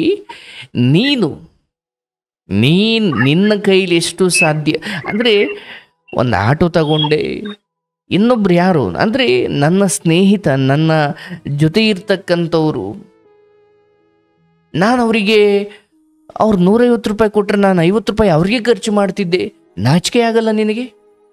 ಆ್ಯಂಡ್ ಯಾವ ಫ್ರೆಂಡ್ಸು ನೀನು ಖರ್ಚು ಮಾಡದೆ ಹೋದರೆ ನಿನ್ನ ಫ್ರೆಂಡ್ಶಿಪ್ ನಮಗೆ ಬೇಡ ಅನ್ನೋ ಫ್ರೆಂಡ್ಸನ್ನು ಇಟ್ಕೊಂಡು ಏನು ಮಾಡ್ಕೊಳ್ತೀಯ? ಆ್ಯಂಡ್ ನಿನ್ನಿಂದ ಈ ಸಮಾಜಕ್ಕೆ ಒಂದು ಕೆಟ್ಟ ಸಂದೇಶ ಹೋಗಬಾರ್ದು. ಹೌದು, ನೀನು ನೊಂದಿದ್ದೀಯ, ನೀನು ದುಃಖದಲ್ಲಿದ್ದೀಯ, ಆದರೆ ನಾನು ಗಾರ್ಮೆಂಟ್ಸಲ್ಲಿ ಅಥವಾ ಅಲ್ಲಿ ಇಲ್ಲಿ ಗಾರೆ ಕೆಲಸದಲ್ಲಿ ದುಡ್ದ ಹಣವನ್ನೆಲ್ಲ ನನ್ನ ಫ್ರೆಂಡ್ಸ್ಗೋಸ್ಕರ ನಾನು ಖರ್ಚು ಮಾಡ್ತಿದ್ದೆ, ಮನೆಗೆ ನಾನು ಕೊಡ್ತಿದ್ದೆ ಕಡಿಮೆ. ಇದೊಂದು ದೊಡ್ಡ ಸಾಧನೆ ಮಾಡಿರೋರ ಥರ ಹೇಳ್ಕೊಳ್ಬಾರ್ದು. ಹೌದು, ಇವತ್ತು ನೀವು ಮಾಡ್ತಿದ್ದೆಲ್ಲ ಮನೆಗೆ ಕೊಡ್ತಾ ಇದ್ದೆ ಸರ್. ಆಟೋ ಲೈಫ್ ಬಂದ್ಮೇಲೆ ಈ ತರ ಆಯ್ತು. ಅದನ್ನೇ ಹೇಳ್ತಾ ಇದ್ದೀನಿ. ಯಾವುದೇ ಆಗ್ಲಪ್ಪ, ಅದು ಹುಡುಗಿ ವಿಚಾರ ಆಗಿರ್ಬೋದು, ಸ್ನೇಹಿತರ ವಿಚಾರ ಆಗಿರ್ಬೋದು, ಅದು ಅಂದರೆ ಎಸ್ಪೆಷಲಿ ನಿಮ್ಮಂಥ ಮಧ್ಯಮ ವರ್ಗದವರು, ಬಡವ ಮನೆತನದ ಮಕ್ಕಳು, ನಾವೆಲ್ಲ ಹೇಗೆ ಬದುಕಬೇಕಂದ್ರೆ ಫ್ರೆಂಡ್ಸು, ಪ್ರೇಮ, ಪ್ರೀತಿ, ಕಾಮ ಇವೆಲ್ಲ ಅಂದರೆ ಯಾವಾಗ ನನ್ನ ಸ್ನೇಹಿತ ವರ್ಗದಲ್ಲಿ ನನ್ನನ್ನು ವೇಶ್ಯ ಮನೆಗೆ ಕರ್ಕೊಂಡು ಹೋಗುನ್ನೋ ಮನಸ್ಥಿತಿಗಳು ಇರ್ತವೆ ಅಂತ ಗೊತ್ತಾಗುತ್ತೋ, ನಾನು ಹೊಸ್ಲಿಂದ ಹೊರಗಡೆ ಕಾಲಿಡೋದನ್ನೇ ನಿಲ್ಲಿಸಬೇಕಿತ್ತು. ಆ ಫ್ರೆಂಡ್ಸ್ಗಳನ್ನೇ ಮೆಟ್ಟು ಬಿಡೋ ಜಾಗದಲ್ಲಿ ಬಿಡಬೇಕಿತ್ತು. ಇಲ್ಲ, ಬಿಡೋಕ್ಕಾಗಲ್ಲ. ಯಾಕಂದರೆ ಈಗ ನೀನು ಬಿಟ್ಟರೂ ಕೂಡ ಕುಡ್ಕೊಂಡು ಬಂದು ಮಧ್ಯರಾತ್ರಿ ನಿನ್ನ ಮನೆ ಹತ್ರ ಬಂದು ಜಗಳ ಮಾಡಿದಾಗ ಸುತ್ತಮುತ್ತಲಿನವರು ಯಾರ್ದು ಸರಿ ಯಾರ್ದು ತಪ್ಪು ಅಂತ ನೋಡಲ್ಲ. ಅಯ್ಯೋ ಇವನು ಎಂಥ ಕೆಟ್ಟ ಫ್ರೆಂಡ್ಸ್ ಸವಾಸ ಇದೆ ನೋಡು ಅಂತ ನಿನ್ನನ್ನು ಕೆಟ್ಟವರಾಗಿ ನೋಡ್ತಾರೆ. ನೀನು ಯಾವಾಗ ಪರಿಸ್ಥಿತಿಯ ಕೈಗೊಂಬೆಯಾಗಿ, ಯಾವಾಗ ಸುತ್ತಲಿನ ಎಲ್ಲ ಪರಿಸ್ಥಿತಿಗಳು ನಿನ್ನನ್ನು ತುಳಿಯೋ ಹಂತಕ್ಕೆ ನಿಂತಿರ್ತವೆ, ಆಗ ನಿನ್ನ ಆ ದುಸ್ಥಿತಿಯನ್ನು, ನಿನ್ನ ಆ ದಯನೀಯ ಸ್ಥಿತಿಯನ್ನು ನಿನ್ನವರು ಎಲ್ಲರೂ ಬಳಸ್ಕೊಳ್ಳೋ ಪ್ರಯತ್ನ ಮಾಡ್ತಾರೆ. ನಿನ್ನ ಚಿಕ್ಕಮ್ಮ ಮಗ ಅಥವಾ ಅವರೆಲ್ಲ ಮಾಡಿದ್ದು ಅದೇ. ನೀನು ಅತ್ಯಂತ ಕೆಟ್ಟ ಸ್ಥಿತಿಯಲ್ಲಿದ್ದೀಯಾ ಅಂತ ಗೊತ್ತಾದಾಗ, ನಿನಗೆ ಹಣದ ಅವಶ್ಯಕತೆ ಇದೆ ಅಂತ ಗೊತ್ತಾದಾಗ, ಆ ಸ್ಥಿತಿಯನ್ನು ಎಷ್ಟು ಬಳಸ್ಕೊಳ್ಬಹುದು ಅಷ್ಟು ಬಳಸ್ಕೊಂಡ್ರು. ಇಲ್ಲ, ನಿನ್ಗೆ ಅದು ಯಾವುದೂ ಇರಲಿಲ್ಲ ಅಂದಾಗ ಅವ್ರು ನಿನ್ನ ಹತ್ರ ಅಷ್ಟು ಕೇವಲವಾಗಿ ನಡ್ಕೊಳ್ತಿರ್ಲಿಲ್ಲ. ಹೌದಲ್ಲ? ಈಗ ನಾವು ಯಾರ ಹತ್ರಲ್ಲಾದ್ರೂ ಕೇವಲವಾಗಿ ನಡ್ಕೊಳ್ಬೇಕು ಅಂದರೆ ಅವರ ವ್ಯಕ್ತಿತ್ವ ಬಹಳ ಹಗುರಾಗಿದೆ ಅಂತ ಗೊತ್ತಾದ ಮೇಲೆ, ಅವರ ವ್ಯಕ್ತಿತ್ವ ಅಷ್ಟು ಘನತೆಯಿಂದ ಇಲ್ಲ ಅಂತ ಗೊತ್ತಾದ ಮೇಲೇನೆ ನಾವು ಅವ್ರ ಹತ್ರ ಹಾಗೆ ನಡ್ಕೊಳ್ಳೋಕೆ ಸಾಧ್ಯ. ಹೌದಲ್ಲ? ಈಗ ನನ್ನ ಹತ್ರ ಯಾರೋ ಬಂದು ಒಂದು ಚಿಕ್ಕ ತಪ್ಪು ಅಂದರೆ ಬಾಯಿ ತಪ್ಪು ಏನಾದರೂ ಮಾತಾಡ್ಬಿಡ್ತೀನಿ ಅನ್ನೋ ಭಯದಲ್ಲೇ ಇರ್ತಾರೆ. ಯಾಕೆ? ನೀವು ಹಾಗೆ ಬದುಕಿದ್ದಾಗ, ನೀವು ಹಾಗೆ ಗೌರವಾನ್ವಿತವಾಗಿ ಬದುಕಿದ್ರೆ ನಿಮ್ಮ ಹತ್ರ ಬಂದು ಪೊಳ್ಳು ಮಾತು, ಸುಳ್ಳು ಮಾತು, ಎಂತೆಂಥ ಮಾತನ್ನು ನಿಮ್ಮ ಹತ್ರ ಆಡಲ್ಲ. ನೀವೊಬ್ಬರು ಹಗುರವಾದ ವ್ಯಕ್ತಿ, ನಿಮ್ಮ ವ್ಯಕ್ತಿತ್ವಕ್ಕೊಂದು ಬೆಲೆ ಇಲ್ಲ, ನೀವೊಬ್ಬರು ಕೆಟ್ಟವ್ರ ಜೊತೆ ಸೇರಿ ಹಾಳಾಗೋಗಿದ್ದೀರಿ, ಈಗ ನಿಮ್ಮ ಬದುಕು ಹಾಳಾಗೋಗಿದೆ ಅಂತ ಗೊತ್ತಾದಾಗ ನಿಮ್ಮನ್ನು ಬೀದಿಲಿ ಹೋಗೋ ಪೇಪರ್ ಆಯೋ ವ್ಯಕ್ತಿ ಕೂಡ ಸೈಡಿಗೆ ಬರಲೋ ಅಂತಾನೆ. ನಮ್ಮ ವ್ಯಕ್ತಿತ್ವಗಳು ಇವತ್ತು ಅಂದರೆ ಹೆತ್ತ ತಾಯಿ ಈ ವಿಚಾರದಲ್ಲಿ ಅದೆಷ್ಟು ನೊಂದಿದ್ದಾಳೆ ನಿನಗದು ಗೊತ್ತಿಲ್ಲ. ಗೊತ್ತು, ಆದರೂ ಏನು ಮಾಡ್ತೀಯ? ಅದೊಂದು ಮಹಾಪಾಪ. ಹೆತ್ತ ತಾಯಿ ಕಣ್ಣೀರು ಹಾಕ್ಸಿ, ಈ ಹೆತ್ತ ತಾಯಿಗೆ ಇಷ್ಟೆಲ್ಲ ಸಂಕಟ ಕೊಟ್ಟು ಏನು ದುಡ್ದಯ್ಯ ನೀನು? ಆಟೋ ಮಾಡಿದೆ, ಅದು ಮಾಡಿದೆ, ಇದು ಮಾಡಿದೆ, ಅವ್ರಿಗೆ ಹಾಕೊಟ್ಟೆ, ಇವ್ರಿಗೆ ಹಾಕೊಟ್ಟೆ, ಏನಕ್ಕೆ ಮಾಡ್ತಾ ಇದ್ದೀವಿ ನಾವೆಲ್ಲ?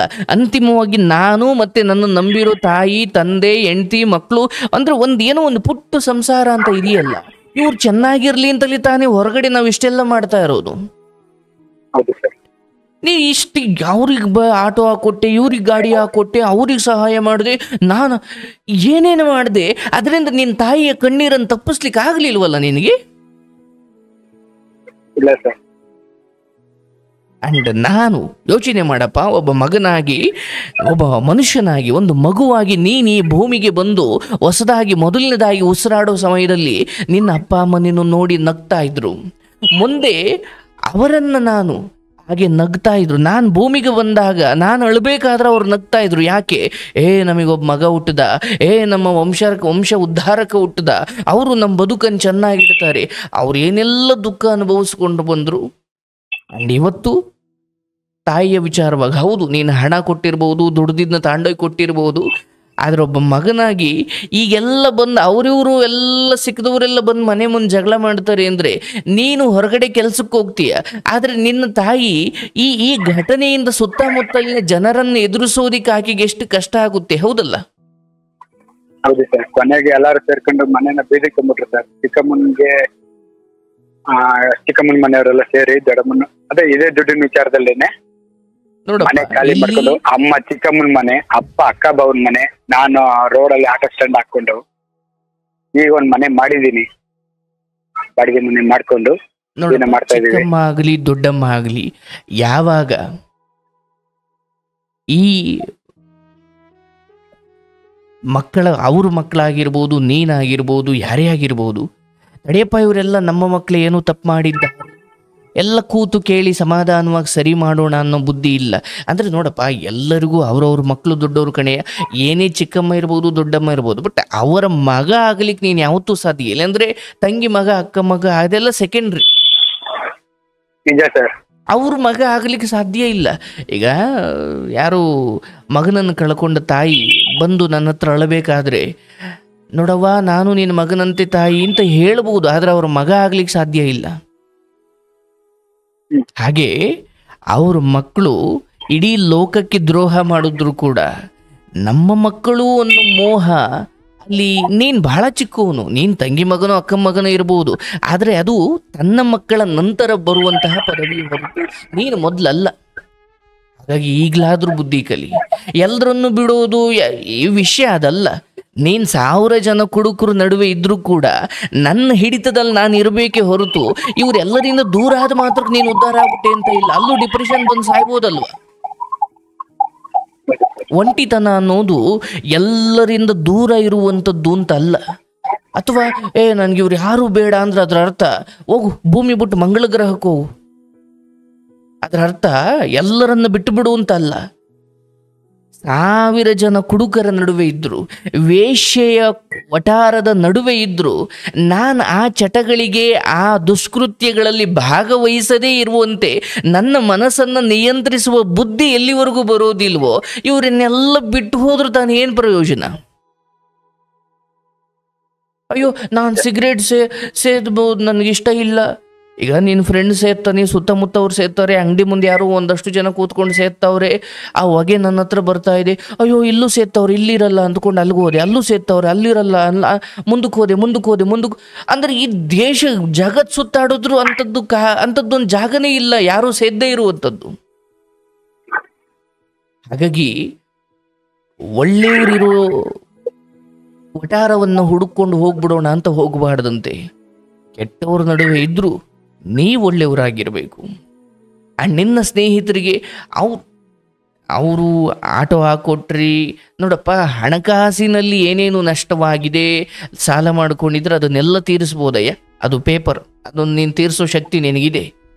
ಆದರೆ ಈ ಮರ್ಯಾದೆ, ಗೌರವ, ಒಂದು ವ್ಯಕ್ತಿತ್ವ ಅಂತ ಇದೆಯಲ್ಲ, ಇದನ್ನ ನೀನು ಮತ್ತೆ ಸಂಪಾದನೆ ಮಾಡಿದ್ರೆ ಪಡ್ಕೊಳ್ಳೋಕೆ ಆಗದೆ ಇರುವಂಥದ್ದು. ಇದು 12 ಹಾಕ್ಬೋದು, ತೀರಿಸ್ತೀಯ ನೀನು, ನಿನಗೆ ಆ ಶಕ್ತಿ ಇದೆ. ಆದರೆ ಈ ವ್ಯಕ್ತಿತ್ವ ಅದಷ್ಟು ಬೇಗ ಬರುವುದಲ್ಲ. ಹಾಗಾಗಿ ಹಣದ ವಿಚಾರದಲ್ಲಿ ನಂಬಿ ಮೋಸ ಹೋದ ಪರವಾಗಿಲ್ಲ, ಎಲ್ಲರೂ ಅವರವರು ಬುದ್ಧಿ ತೋರಿಸಿದ್ದಾರೆ, ಅವ್ರನ್ನ ಎಲ್ಲಿಡಬೇಕು ಕೆರ ಬಿಡೋ ಜಾಗದಲ್ಲಿ ಬಿಟ್ಟು ನೀನು ಬದುಕನ್ನು ನಡೆಸು. ಆದರೆ ನಿನ್ನ ವ್ಯಕ್ತಿತ್ವವನ್ನು, ಯಾಕಂದರೆ ಇಲ್ಲಿ ಚಿಕ್ಕಮ್ಮನ ಮಕ್ಕಳು, ದೊಡ್ಡಮ್ಮನ ಮಕ್ಕಳು, ಅಥವಾ ಇಂಥ ಕೆಟ್ಟ ಫ್ರೆಂಡ್ಸು, ಇವರೆಲ್ಲರ ಬುದ್ಧಿ ಗೊತ್ತಾದಾಗ ನೀನು ಅವರಿಂದ ಎಚ್ಚರವಾಗಿರು. ಇಲ್ಲಿ ನಿನಗೆ ಮೋಸ ಮಾಡದೇ ಇರೋ ರೀತಿಯಲ್ಲಿ ಅವರಿಂದ ತಪ್ಪಿಸ್ಕೊಳ್ಳೋದು ಒಂದು, ಮತ್ತು ಇವೆಲ್ಲ ಪ್ರಾಣಕ್ಕೆ ಕುತ್ತು ತರುವಂತಹ ವಿಚಾರಗಳು. ಹಾಗಾಗಿ ದಯವಿಟ್ಟು ಇದ್ರ ಬಗ್ಗೆ ಎಚ್ಚರವಾಗಿರು. ಆ್ಯಂಡ್ ಸ್ನೇಹಿತರು, ಅದು ಇದು ನೋಡಪ್ಪ, ಈ ಲೋಕದಲ್ಲಿ ನೀನು ನಿನ್ನ ಬದುಕನ್ನು ಕಟ್ಟಿಕೊಂಡು, ನಿನ್ನ ಬ್ಯಾಂಕ್ ಬ್ಯಾಲೆನ್ಸ್ ಜಾಸ್ತಿ ಮಾಡಿಕೊಂಡು, ನೀನು ಎಲ್ಲ ರೀತಿಯಲ್ಲೂ ಶಕ್ತನಾದರೆ 4 ಜನಕ್ಕೆ ಕೈ ನೀಡಿ ಕೊಡು. ಆಗ ನೀನು ಕೈ ನೀಡಿ ಕೊಡೋದನ್ನು ದಾನ ಅಂತ ಹೆಸರಿಡು, ಸಹಾಯ ಅಂತ ಮಾಡಬೇಡ. ಸಹಾಯ ಅಂದಾಗ ಏನಾಗ್ಬಿಡುತ್ತೆ, ಅಥವಾ ಸಾಲ ಅಂದಾಗ ಏನಾಗ್ಬಿಡುತ್ತೆ, ಮರಳಿ ಅವರು ಇಂಥ ದಿನ ಕೊಡ್ಲಿ ಅಂತ ನಾವು ಕೊಡ್ತೀವಿ. ಆದರೆ ದಾನ ಅಂತ ಕೊಟ್ಟಾಗ, ಸಹಾಯ ಅಂತ ಕೊಟ್ಟಾಗ ನಾವು ಕೊಟ್ಟು ಮರ್ತು ಬಿಡ್ತೀವಿ. ಅದರಿಂದ ನಾವೇನು ಬಯಸೋದಿಲ್ಲ. ಅಂದರೆ ನೀನು ಯಾವ ಮಟ್ಟಿಗೆ ಬೆಳಿಬೇಕಂದ್ರೆ ಕೊಟ್ಬಿಟ್ಟು ಮರ್ತು ಬಿಡ್ಬೇಕು, ಆ ಮಟ್ಟಕ್ಕೆ ನೀನು ಬೆಳಿಬೇಕು. ಇಲ್ಲ ಸರ್, ಫ್ರೆಂಡ್ಸ್ಗಳಿಗೂ ಎಲ್ಲ ಹೇಳಿದೆ, ಗಾಡಿ ಲೋನ್ ತೀರ್ಲಿ, ಬಡ್ಡಿ ದುಡ್ಡು ರಿಪೇರಿ ಮಾಡಕ್ ಕೊಡ್ತೀವಿ, ಯಾವ್ದು ನನಗೆ ಬೇಡ.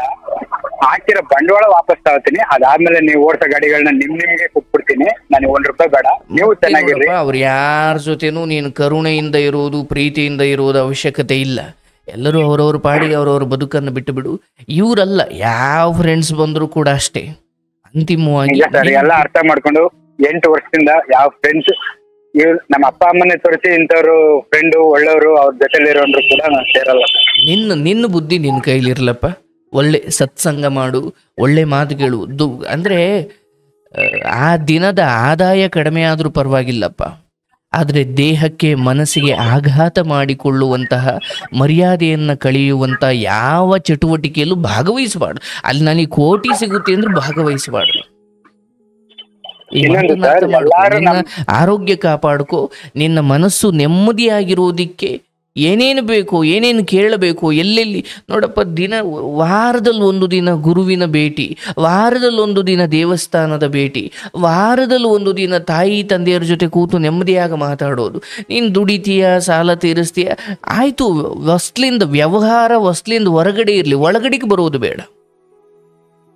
ನಿನ್ನದೇ ಸ್ವಂತ ವ್ಯವಹಾರ ಅಂದಾಗ ಅಮ್ಮ ನಾಳೆ ಅದನ್ನು ಮಾಡಬೇಕು, ಇದನ್ನು ಮಾಡಬೇಕು ಅಂತ ಅದು ಒಳಗಡೆ ಬರಲಿ. ನೀನು ಹೊರಗಡೆ ಹೋಗಿ ದುಡಿತಾ ಇದೀಯ ಅಂದಾಗ ಅಲ್ಲೆಲ್ಲೋ ಸಾಲ ತಾಂಡೆ ಅದು ಮುಗೀತು, ಅಲ್ಲಿ ಬಿಟ್ಟು ಬಂದ್ಬಿಡು. ಅವ್ರನ್ನ ಮನೆ ಕರೆಯೋದು ಬೇಡ. ಯಾಕಂದರೆ ಇಲ್ಲಿ ನೀನಿನ್ನು ಬದುಕು ಕಟ್ಕೊಳ್ತಾ ಇರೋನು. 4 ಜನ ಏನ್ಲ ಅಂತ ಕೂಗಿದಾಗ ತಡೆಯಪ್ಪ, ಅವನು ಅಷ್ಟು ಬೇಗ ಬಗ್ಗೋನಲ್ಲ ಅಂತ ನೀನು ಎಲ್ಲ ರೀತಿಯಲ್ಲೂ ಶಕ್ತನಾಗಬೇಕು, ಇಲ್ಲಾಂದ್ರೆ ತುಳಿದು ಬಿಡ್ತಾರೆ. ಹಾಗಾಗಿ ಕಣ್ಣಿಗೂ ಬೀಳಂಗಿಲ್ಲ ಸರ್. ಕಣ್ಣು ಬಿದ್ರೆ ಎಲ್ಲಿ ರೋಡಲ್ಲಿ ಕಾಣಿಸ್ತಾ ಅಲ್ಲೇ ಜಗಳ ಮಾಡ್ತಾರೆ ಇವತ್ತು ಕೂಡ. ಯಾಕಂದ್ರೆ ಅಂತ ಬದುಕ್ಬಿಟ್ಟಿದೀಯಲ್ಲಪ್ಪ ನೀನು. ಹೌದು ಸರ್. ಸುಮ್ಮನೆ ಮಾಡ್ತಾ ಇಲ್ಲ, ಯಾಕೋ ಹಂಗೆ ಮಾಡ್ಕೊಂಡ್ಬಿಟ್ಟಿದೀಯ. ಇನ್ನು ಮುಂದಾದ್ರೂ ಕಿವಿ ಮುಚ್ಕೋ, ಪರವಾಗಿಲ್ಲ. ಅವ್ರು ಏನಾದರೂ ಅಂದುಕೊಳ್ಳಿ, ನಿನ್ಗೇಂತ ಒಂದು ಗೋಲ್ಡನ್ ಸಮಯ ಬರುತ್ತೆ. ಆಗ ನೀನು ಇವ್ರು ಯಾರನ್ನು ಬೈಬೇಡ. ಎಲ್ಲರಿಗೂ ಒಂದು ಕಾಲ ಬರುತ್ತೆ ಸರ್, ಯಾರು ಕೇಳಲ್ಲ, ಯಾರು ಹಿಂಗೆ ಇರ್ತಾರೆ ಅಂತಲೂ ಏನಲ್ಲ. ಪೇಪರ್ ಆಯ್ತಿದ್ದವನಿಗೆ ಯಾರೋ ಲಕ್ಷಗಟ್ಟಲೆ ಹಣ ತುಂಬಿ ಚೀಲ ಎಸ್ತೋದವರು, ಆ ಚೀಲ ಸಿಕ್ಕಿ ಶ್ರೀಮಂತರಾದವರು ಇದ್ದಾರೆ. ನಮ್ಮ ತಾಯಿಯವ್ರಿಗೆ ಈ ರಮ್ಮಿಗೆ ಅಪ್ಪ ತೀರೋದ್ರು. ಬಟ್ ಅವರು ಬದುಕಿದಾಗ ಕುಡ್ಬಿಟ್ಟು ಬರೀ ಅವ್ರೇನ್ ಸಂಸಾರ ಮಾಡಿಲ್ಲ. 3 ತಿಂಗಳು ಬಂದ್ರೆ ಒಂದು 6 ತಿಂಗಳು ಹೊರಗಡೆ ಹೋಗೋದು, ಮತ್ತೆ ಒಂದಾಗಕ್ಕೆ ಅಂತ ಬರೋದು, ಮತ್ತೆ ಜಗಳ ಮಾಡ್ಕೊಂಡು ಒದೆ ತಿನ್ಕೊಂಡು ಹೋಗೋದು. ಅಣ್ಣ ತಮ್ಮಂದಿರು, ಅಕ್ಕ ತಂಗಿದಿರ ಕೈಲಿ ಇದೇ ತರನೇ ಮಾಡ್ಕೊ ಬಂದ್ರು ಈ ರಮ್ಮಿಗೆ ಅಪ್ಪ. ಕೊನೆಗೆ ಒಂದಿನ ಬುಲ್ಡೆ ಎಲ್ಲ ಹೊಡೆದಾಕ್ಬಿಟ್ಟಿದ್ರು, ಯಾರೋ ಬಾರಲ್ಲಿ ಕುಡಿದು ಜಗಳ ಮಾಡ್ಕೊಂಡು. ನಮ್ ಚಿಕ್ಕಮ್ಮ ಆಗ ಊರಿಂದ ಬಂದು ನಮ್ಮ ಮನೇಲೆ ಇದ್ದಿದ್ದು. ರಮ್ಮಿ ಗೇಮ್ ಆಡ್ತಾನೆ ಅನ್ನಲ್ಲ ಅವ್ರಮ್ಮ, ಈ ರಮ್ಮಿ ಗೇಮ್ ಆಡೋ ತಮ್ಮ ಎಲ್ಲ. ಅವಾಗತ್ತು ನಾನು ನಮ್ಮ ಅಪ್ಪ ಅಟ್ಟದ ಮೇಲೆ ಮನಿಕೊಂಡಿದ್ವಿ ಸರ್. ಅವ್ರು ಇರೋಷ್ಟು ದಿವಸ 6-7 ತಿಂಗಳು ಇದ್ರು. ಅಷ್ಟು ದಿನಾನು ನಮ್ಮನೇಲೆ ಇಟ್ಕೊಂಡು ಮಾಡಿದ್ರು. ಬಿಡು, ಅದು ಹಳೆ. ಇವತ್ತು ಅಂತವರೇ ನಮ್ಮ ಅಮ್ಮನ್ ಹೊಡೆಯಕ್ ಬರ್ತಾರೆ. ಬಿಡಪ್ಪ, ಆಯ್ತು. ಈಗ ನೀನೊಬ್ಬ ಮಗನಾಗಿ ನೀನ್ ಗೌರವದಿಂದ ಬದುಕು. ಹಣಕ್ಕೆ ಆಸೆ ಬೀಳಬೇಡ. ಏನೇನು ಋಣಭಾರ ಇದೆಯೋ ಅದೆಲ್ಲ ತೀರಿಸ್ಕೊ. ಹೊಸದಾಗೊಂದು ಜೀವನ, ಮೊಬೈಲ್ ರೀಸ್ಟಾರ್ಟ್ ಮಾಡ್ದಂಗೆ ನೀನ್ ಜೀವನ ರೀಸ್ಟಾರ್ಟ್ ಮಾಡು. ಯಾರ ಮೇಲೆ ಮಾಡ್ಬೇಕು ಅನ್ನೋದೇ ಗೊತ್ತಾಗ್ತಿಲ್ಲ. ಯಾರ ಮೇಲೂ ಕನ್ಫ್ಯೂಸ್ ಆಗ್ಬಿಟ್ಟಿದೀನಿ. ಕೇಳಿಸ್ಕೊ, ಇವರೆಲ್ಲರಿಂದ ಸ್ವಲ್ಪ ದೂರ ಹೋಗ್ಬಿಡು. ಬದುಕು ಒಂದು ಹೊಸ ಪ್ರದೇಶವನ್ನು ಹುಡುಕು, ಎಲ್ಲೋ ಮನೆ ಖಾಲಿ ಮಾಡು. ಇವ್ರು ಯಾರು, ನಾನು ಅದನ್ನೇ ಹೇಳ್ತಾ ಇದೀನಿ ಸರ್. 2-3 ವರ್ಷದಿಂದ ಅಪ್ಪ ಅಮ್ಮಂಗೆ ಅದನ್ನೇ ಹೇಳ್ತಾ ಇದೀನಿ, ನಾವಿರೇ ಬೇಡ, ಇಲ್ಲೇ ಬೆಳೆದಿರು ಕೂಡ. ಕೇಳಿಸ್ಕೊ, ನೀನು ಹೋಗು. ನೀನು ಆಗಾಗ ಬಂದು ನಿನ್ನ ತಂದೆ ತಾಯಿ ಮಾತಾಡ್ಸಿ. ನಿನ್ನ ಜೀವನ ರೀಸ್ಟಾರ್ಟ್ ನಿನ್ನ ಜವಾಬ್ದಾರಿ ಅದು, ನಿನ್ನ ಜವಾಬ್ದಾರಿ ಅದು. ಅಂಡ್ ಅವ್ರು ಬರಲ್ಲ, ಅದಕ್ಕೆ ಏನು ಮಾಡೋದು, ಅದು ಹಂಗಾಗಲ್ಲ. ನಿನ್ನ ಜೀವನ ಸದುದ್ದೇಶ ಇಟ್ಕೊಂಡು ನೀನು ದೇಶಾಂತರ ಹೋದ್ರೂ ಏನು ತೊಂದರೆ ಇಲ್ಲ. ಒಳ್ಳೆ ಉದ್ದೇಶ ಇರಬೇಕು, ಅರ್ಥ ಆಯ್ತಲ್ಲ. ನೀನು ಈ ಸ್ಥಳದಿಂದ ಇವ್ರು ಓಡಾಡೋ ಜಾಗ, ಇವ್ರು ಉಸಿರಾಡೋ ಗಾಳಿ, ಇದು ಯಾವುದು ನಿನಗೆ ಬೇಡ. ನೀನು ಬೇರೆ ಜಾಗಕ್ಕೆ ಹೋಗಿ ದುಡಿ, ಬದುಕು ಕಟ್ಕೋ. ಜಗತ್ತು ವಿಶಾಲವಾಗಿದೆ, ಬದುಕ್ತೀನಿ ಅವನಿಗೆ 1000 ದಾರಿ ಇದ್ದಾವೆ. ದೂಷಿಸೋದನ್ನು ಬಿಡು. ಇವ್ರು ಯಾರ ಬಗ್ಗೆನೂ ದ್ವೇಷ ಇಟ್ಕೊಳ್ಬೇಡ. ಅವ್ರವ್ರು ಮಾಡಿದ್ದ ಅವ್ರವ್ರು ಅನುಭವಿಸ್ತಾರೆ. ಎಲ್ಲರಿಗೂ ಒಳ್ಳೆಯದನ್ನೇ ಆಶಿಸು. ನಿನಗೆ ಒಳ್ಳೇದಾಗ್ಲಪ್ಪ. ನೋಡಿ, ಕೆಲವು ವಿಚಾರಗಳು. ಈ ಹುಡುಗ ಸ್ಕೂಲ್ ಅಂದ್ರೆ ಕಾಲೇಜು ಸಮಯದಲ್ಲಿದ್ದಾಗ ಅಲ್ಲಿ ಹಾದಿ ತಪ್ಪಲಿಕ್ಕೆ ಶುರುವಾಗಿದ್ದೆ. ಇವತ್ತು ಇಲ್ಲಿ ಬಂದು ಏನಾಗಿದೆ ನೋಡಿ ಇವ್ರ ಬದುಕು.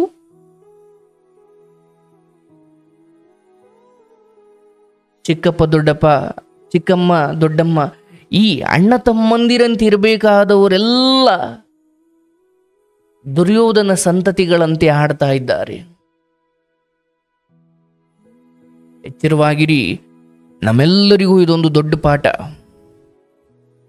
ಏನೋ ಬದುಕಲ್ಲಿ ಇದ್ದಕ್ಕಿದ್ದಂತೆ ಮಾಡಿಬಿಡಬೇಕು, ಶ್ರೀಮಂತನಾಗ್ಬಿಡ್ಬೇಕು, ವ್ಯವಹಾರದಲ್ಲಿ ಯಶಸ್ಸಾಗ್ಬಿಡ್ಬೇಕು, ಹೀಗೆ ಏನೋ ಅಂದುಕೊಂಡು ಸಾಲ ಮಾಡಿ ಎಲ್ಲೆಲ್ಲಿ ಸಿಗುತ್ತೋ ಅಲ್ಲೆಲ್ಲ ತಗೊಂಡು ಕಡೆಗೆ ಆತ್ಮಹತ್ಯೆ ಮಾಡ್ಕೊಳ್ಳೋ ಹಂತಕ್ಕೆ ಹೋಗೋದು ಬೇಡ. ಪರವಾಗಿಲ್ಲ, ನೀವು ಬಾಡಿಗೆ ಮನೆಯಲ್ಲಿದ್ದು ಬಾಡಿಗೆ ಮನೆಯಲ್ಲಿ ಸತ್ರೂ ಪರವಾಗಿಲ್ಲ. ಅದರ ಅಂತಿಮವಾಗಿ ನನ್ನ ಜೀವನವನ್ನು ನಾನು ನೆಮ್ಮದಿಯುತವಾಗಿ ಇಟ್ಟುಕೊಳ್ಬೇಕು. ಒಂದು ಯಾವುದೋ ಕೆಲಸ, ಆ ಕೆಲಸವನ್ನು ಬಿಡ್ದಂಗೆ ನಾನು ಪ್ರಾಮಾಣಿಕವಾಗಿ ನಿಷ್ಠೆಯಿಂದ ಮಾಡ್ತಾ ಹೋದರೆ ಅದೇ ನಿನಗೆ ಎಲ್ಲ ಶಕ್ತಿಯನ್ನು ಕೊಡುತ್ತೆ. ಮನೆ ಕಟ್ಟಕ್ಕೂ ಶಕ್ತಿ ಕೊಡುತ್ತೆ, 4 ಜನಕ್ಕೆ ಕೈ ನೀಡಿ ದಾನ ಧರ್ಮವನ್ನು ಮಾಡೋ ಶಕ್ತಿನೂ ಕೊಡುತ್ತೆ. ಹಾಗಂತ ನಾನು ರಿಸ್ಕ್ ತಗೊಳ್ಬೇಕು.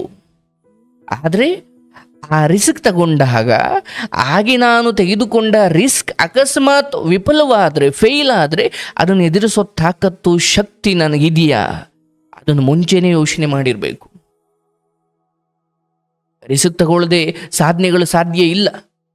ಆದರೆ ನಾನು ಹಾಗೆ ಎಲ್ಲರನ್ನು ಎದುರಾಕೊಂಡು ಅಥವಾ ಆ ರಿಸ್ಕ್ ತಗೊಳ್ಳೋಕೆ ತಯಾರಿದ್ದೀನ, ಅದೇ ಅಕಸ್ಮಾತ್ ನಾನು ಅಂದ್ಕೊಂಡಂಗೆ ಆಗದೆ ಹೋದರೆ ಅದನ್ನು ಎದುರಿಸುವ ಶಕ್ತಿ, ಆ ಮಾತುಗಳನ್ನು, ಬೈಗುಳಗಳನ್ನು, ತಿರಸ್ಕಾರಗಳನ್ನು, ಸಮಾಜದ ಆ ವಕ್ರದೃಷ್ಟಿಯನ್ನು ಎದುರಿಸುವ ತಾಕತ್ತು ಶಕ್ತಿ ನನಗಿದೆಯಾ ಅಂತ ನಾನು ಗೊತ್ತಿದ್ದು ಆಮೇಲೆ ರಿಸ್ಕ್ ತಗೊಳ್ಬೇಕು. ಏನೋ ಬೇಗ ಉದ್ಧಾರ ಆಗ್ಬಿಡ್ಬೇಕು, ಬೇಗ ನಾನು ಸನ್ಮಾನ ಮಾಡಿಸ್ಕೊಂಡ್ಬಿಡ್ಬೇಕು ಅಂದುಕೊಂಡು ರಾತ್ರಿ ಸಾಲ ಮಾಡಿ ಏನೋ ಮಾಡಿಬಿಡೋದು, ಬೆಳಿಗ್ಗೆ ಫೇಲ್ ಆಯಿತು ಅಂತ ಗೊತ್ತಾದಾಗ ಎಲ್ಲರ ಮಾನ ಮರ್ಯಾದೆ ಅಂತಂದು ಬೀದಿಗೆ ಇಕ್ಕೋದು ಅಥವಾ ನೀವು ನೇಣು ಹಾಕೊಂಡು ಸಾಯೋದು ಬೇಡ. ಅಂಡ್ ಈ ಹುಡುಗ ಇದರಿಂದ ಹೊರಗಡೆ ಬದುಕಿ ಇಡೀ ಜೀವಮಾನ ಬೇಕು. ಅಂಡ್ ಈ ಬದುಕು ಸಿಕ್ಕಿದ್ದು ಇವ್ರ ಜೊತೆ ಎಲ್ಲ ಹೊಡೆದಾಡ್ಲಿಕ್ಕ, ಜೂಜಾಡಿ ಅಯ್ಯೋ ಸರ್ ನಾನು ಅಡಿಕ್ಟ್ ಆಗಲಿಲ್ಲ. ಅಡಿಕ್ಟ್ ವಿಷ ಸ್ವಲ್ಪ ಕುಡಿದ್ರೇನು, ಜಾಸ್ತಿ ಕುಡಿದ್ರೇನು, ಅಯ್ಯೋ ಅಡಿಕ್ಟ್ ಆಗಲಿಲ್ಲ ಸರ್.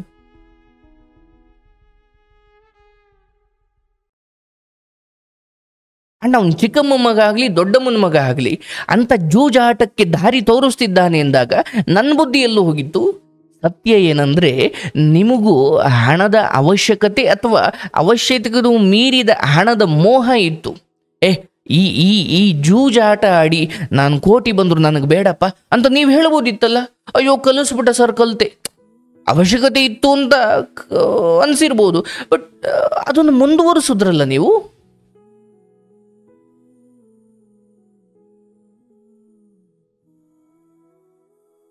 ಯಾವತ್ತೂ ಅಷ್ಟೇ, ನೀವೊಬ್ಬರ ಹತ್ರ ಸಾಲ ತಗೊಂಡಾಗ ನಿಮ್ಮ ನಡುವೆ ಸೇತುವೆ ಅಂತ ಯಾರೂ ಇರಬಾರ್ದು. ಕೊಟ್ಟವನು ಮತ್ತೆ ತಗೊಳ್ತಾ ಇರೋ ನೀವು ಸೇತುವೆ ಪರಿಚಯ ಮಾಡಿಸ್ಲಿ, ಆದರೆ ನಿಮ್ಮ ಕೊಡ್ತಾ ಇರೋನು ತಗೊಳ್ತಾ ಇರೋನು ಇವ್ರ ನಡುವೆ ನೇರ ಸಂಪರ್ಕ ಇರಬೇಕು. ನೀವು ಬಡ್ಡಿ ಮನ್ನಾ ಅಥವಾ ಬಡ್ಡಿ ಅಸಲು ಕೊಟ್ಟಿದ್ದು ಆ ಸಾಲ ಕೊಟ್ಟವನಿಗೆ ತಲುಪ್ತಾ ಕೇಳಬೇಕು ನೀವು. ಬಿಡು, ನಾನು ಇವನಿಗೆ ಕೊಟ್ಟಿದ್ನಿ, ಅವನಿಗೆ ಕೊಟ್ಕೊಂಡಿರ್ತಾನೆ. ಅದು ಯಾವ ರೀತಿ? ಅದು ಫೋನ್ ಮಾಡಿ ಕೇಳಬೇಕು, ಸರ್ ನಾನು ಬಡ್ಡಿ ಕೊಟ್ಟಿದ್ದೆ, ನಿಮಗೆ ತಲುಪ್ತಾ? ಇಲ್ಲ ಕಣಪ್ಪ ಕೊಟ್ಟಿಲ್ಲ. ಅವಾಗ ನೀವು ಅವನು ಕೇಳ್ಬೋದಿತ್ತು, ಏನು ಮಾಡಿದೆ ಅಂತ. ನಿಮ್ಮ ಎಡವಟ್ಟುಗಳೇ 1000 ಇದ್ದಾವೆ. ಪರವಾಗಿಲ್ಲ, ನಿಮ್ಮ ದುಡಿಮೆ ಕಡಿಮೆ ಆದರೂ ಪರವಾಗಿಲ್ಲ, ದುಷ್ಟ ಸ್ನೇಹಿತರ ದುರ್ಜನರ ಸಹವಾಸ ಮಾಡಬೇಡಿ, ಒಳ್ಳೇದಲ್ಲ. ಒಳ್ಳೇದಾಗಲಿ, ಭಗವಂತ ನಿಮ್ಗೊಳ್ಳೆ ಜೀವನವನ್ನು ಕಲ್ಪಿಸಿಕೊಡ್ಲಿ. ಹಣಕ್ಕೆ ಆಸೆ ಬೀಳಬೇಡಿ, ಜಾಗ ಬದಲಾಯಿಸಿ, ನಿಮ್ಮ ವೃತ್ತಿಯನ್ನು ಪ್ರಾಮಾಣಿಕವಾಗಿ ಮಾಡಿ. ನಿದ್ದೆಗೆಟ್ಟುಕೊಂಡು ಹಸ್ಕೊಂಡು ಮಾಡೋ ಅವಶ್ಯಕತೆ ಇಲ್ಲ. ದೇಹವನ್ನು ಆರೋಗ್ಯವನ್ನು ಚೆನ್ನಾಗಿಟ್ಟುಕೊಳ್ಳಿ. ಒಳ್ಳೇದಾಗಲಿ.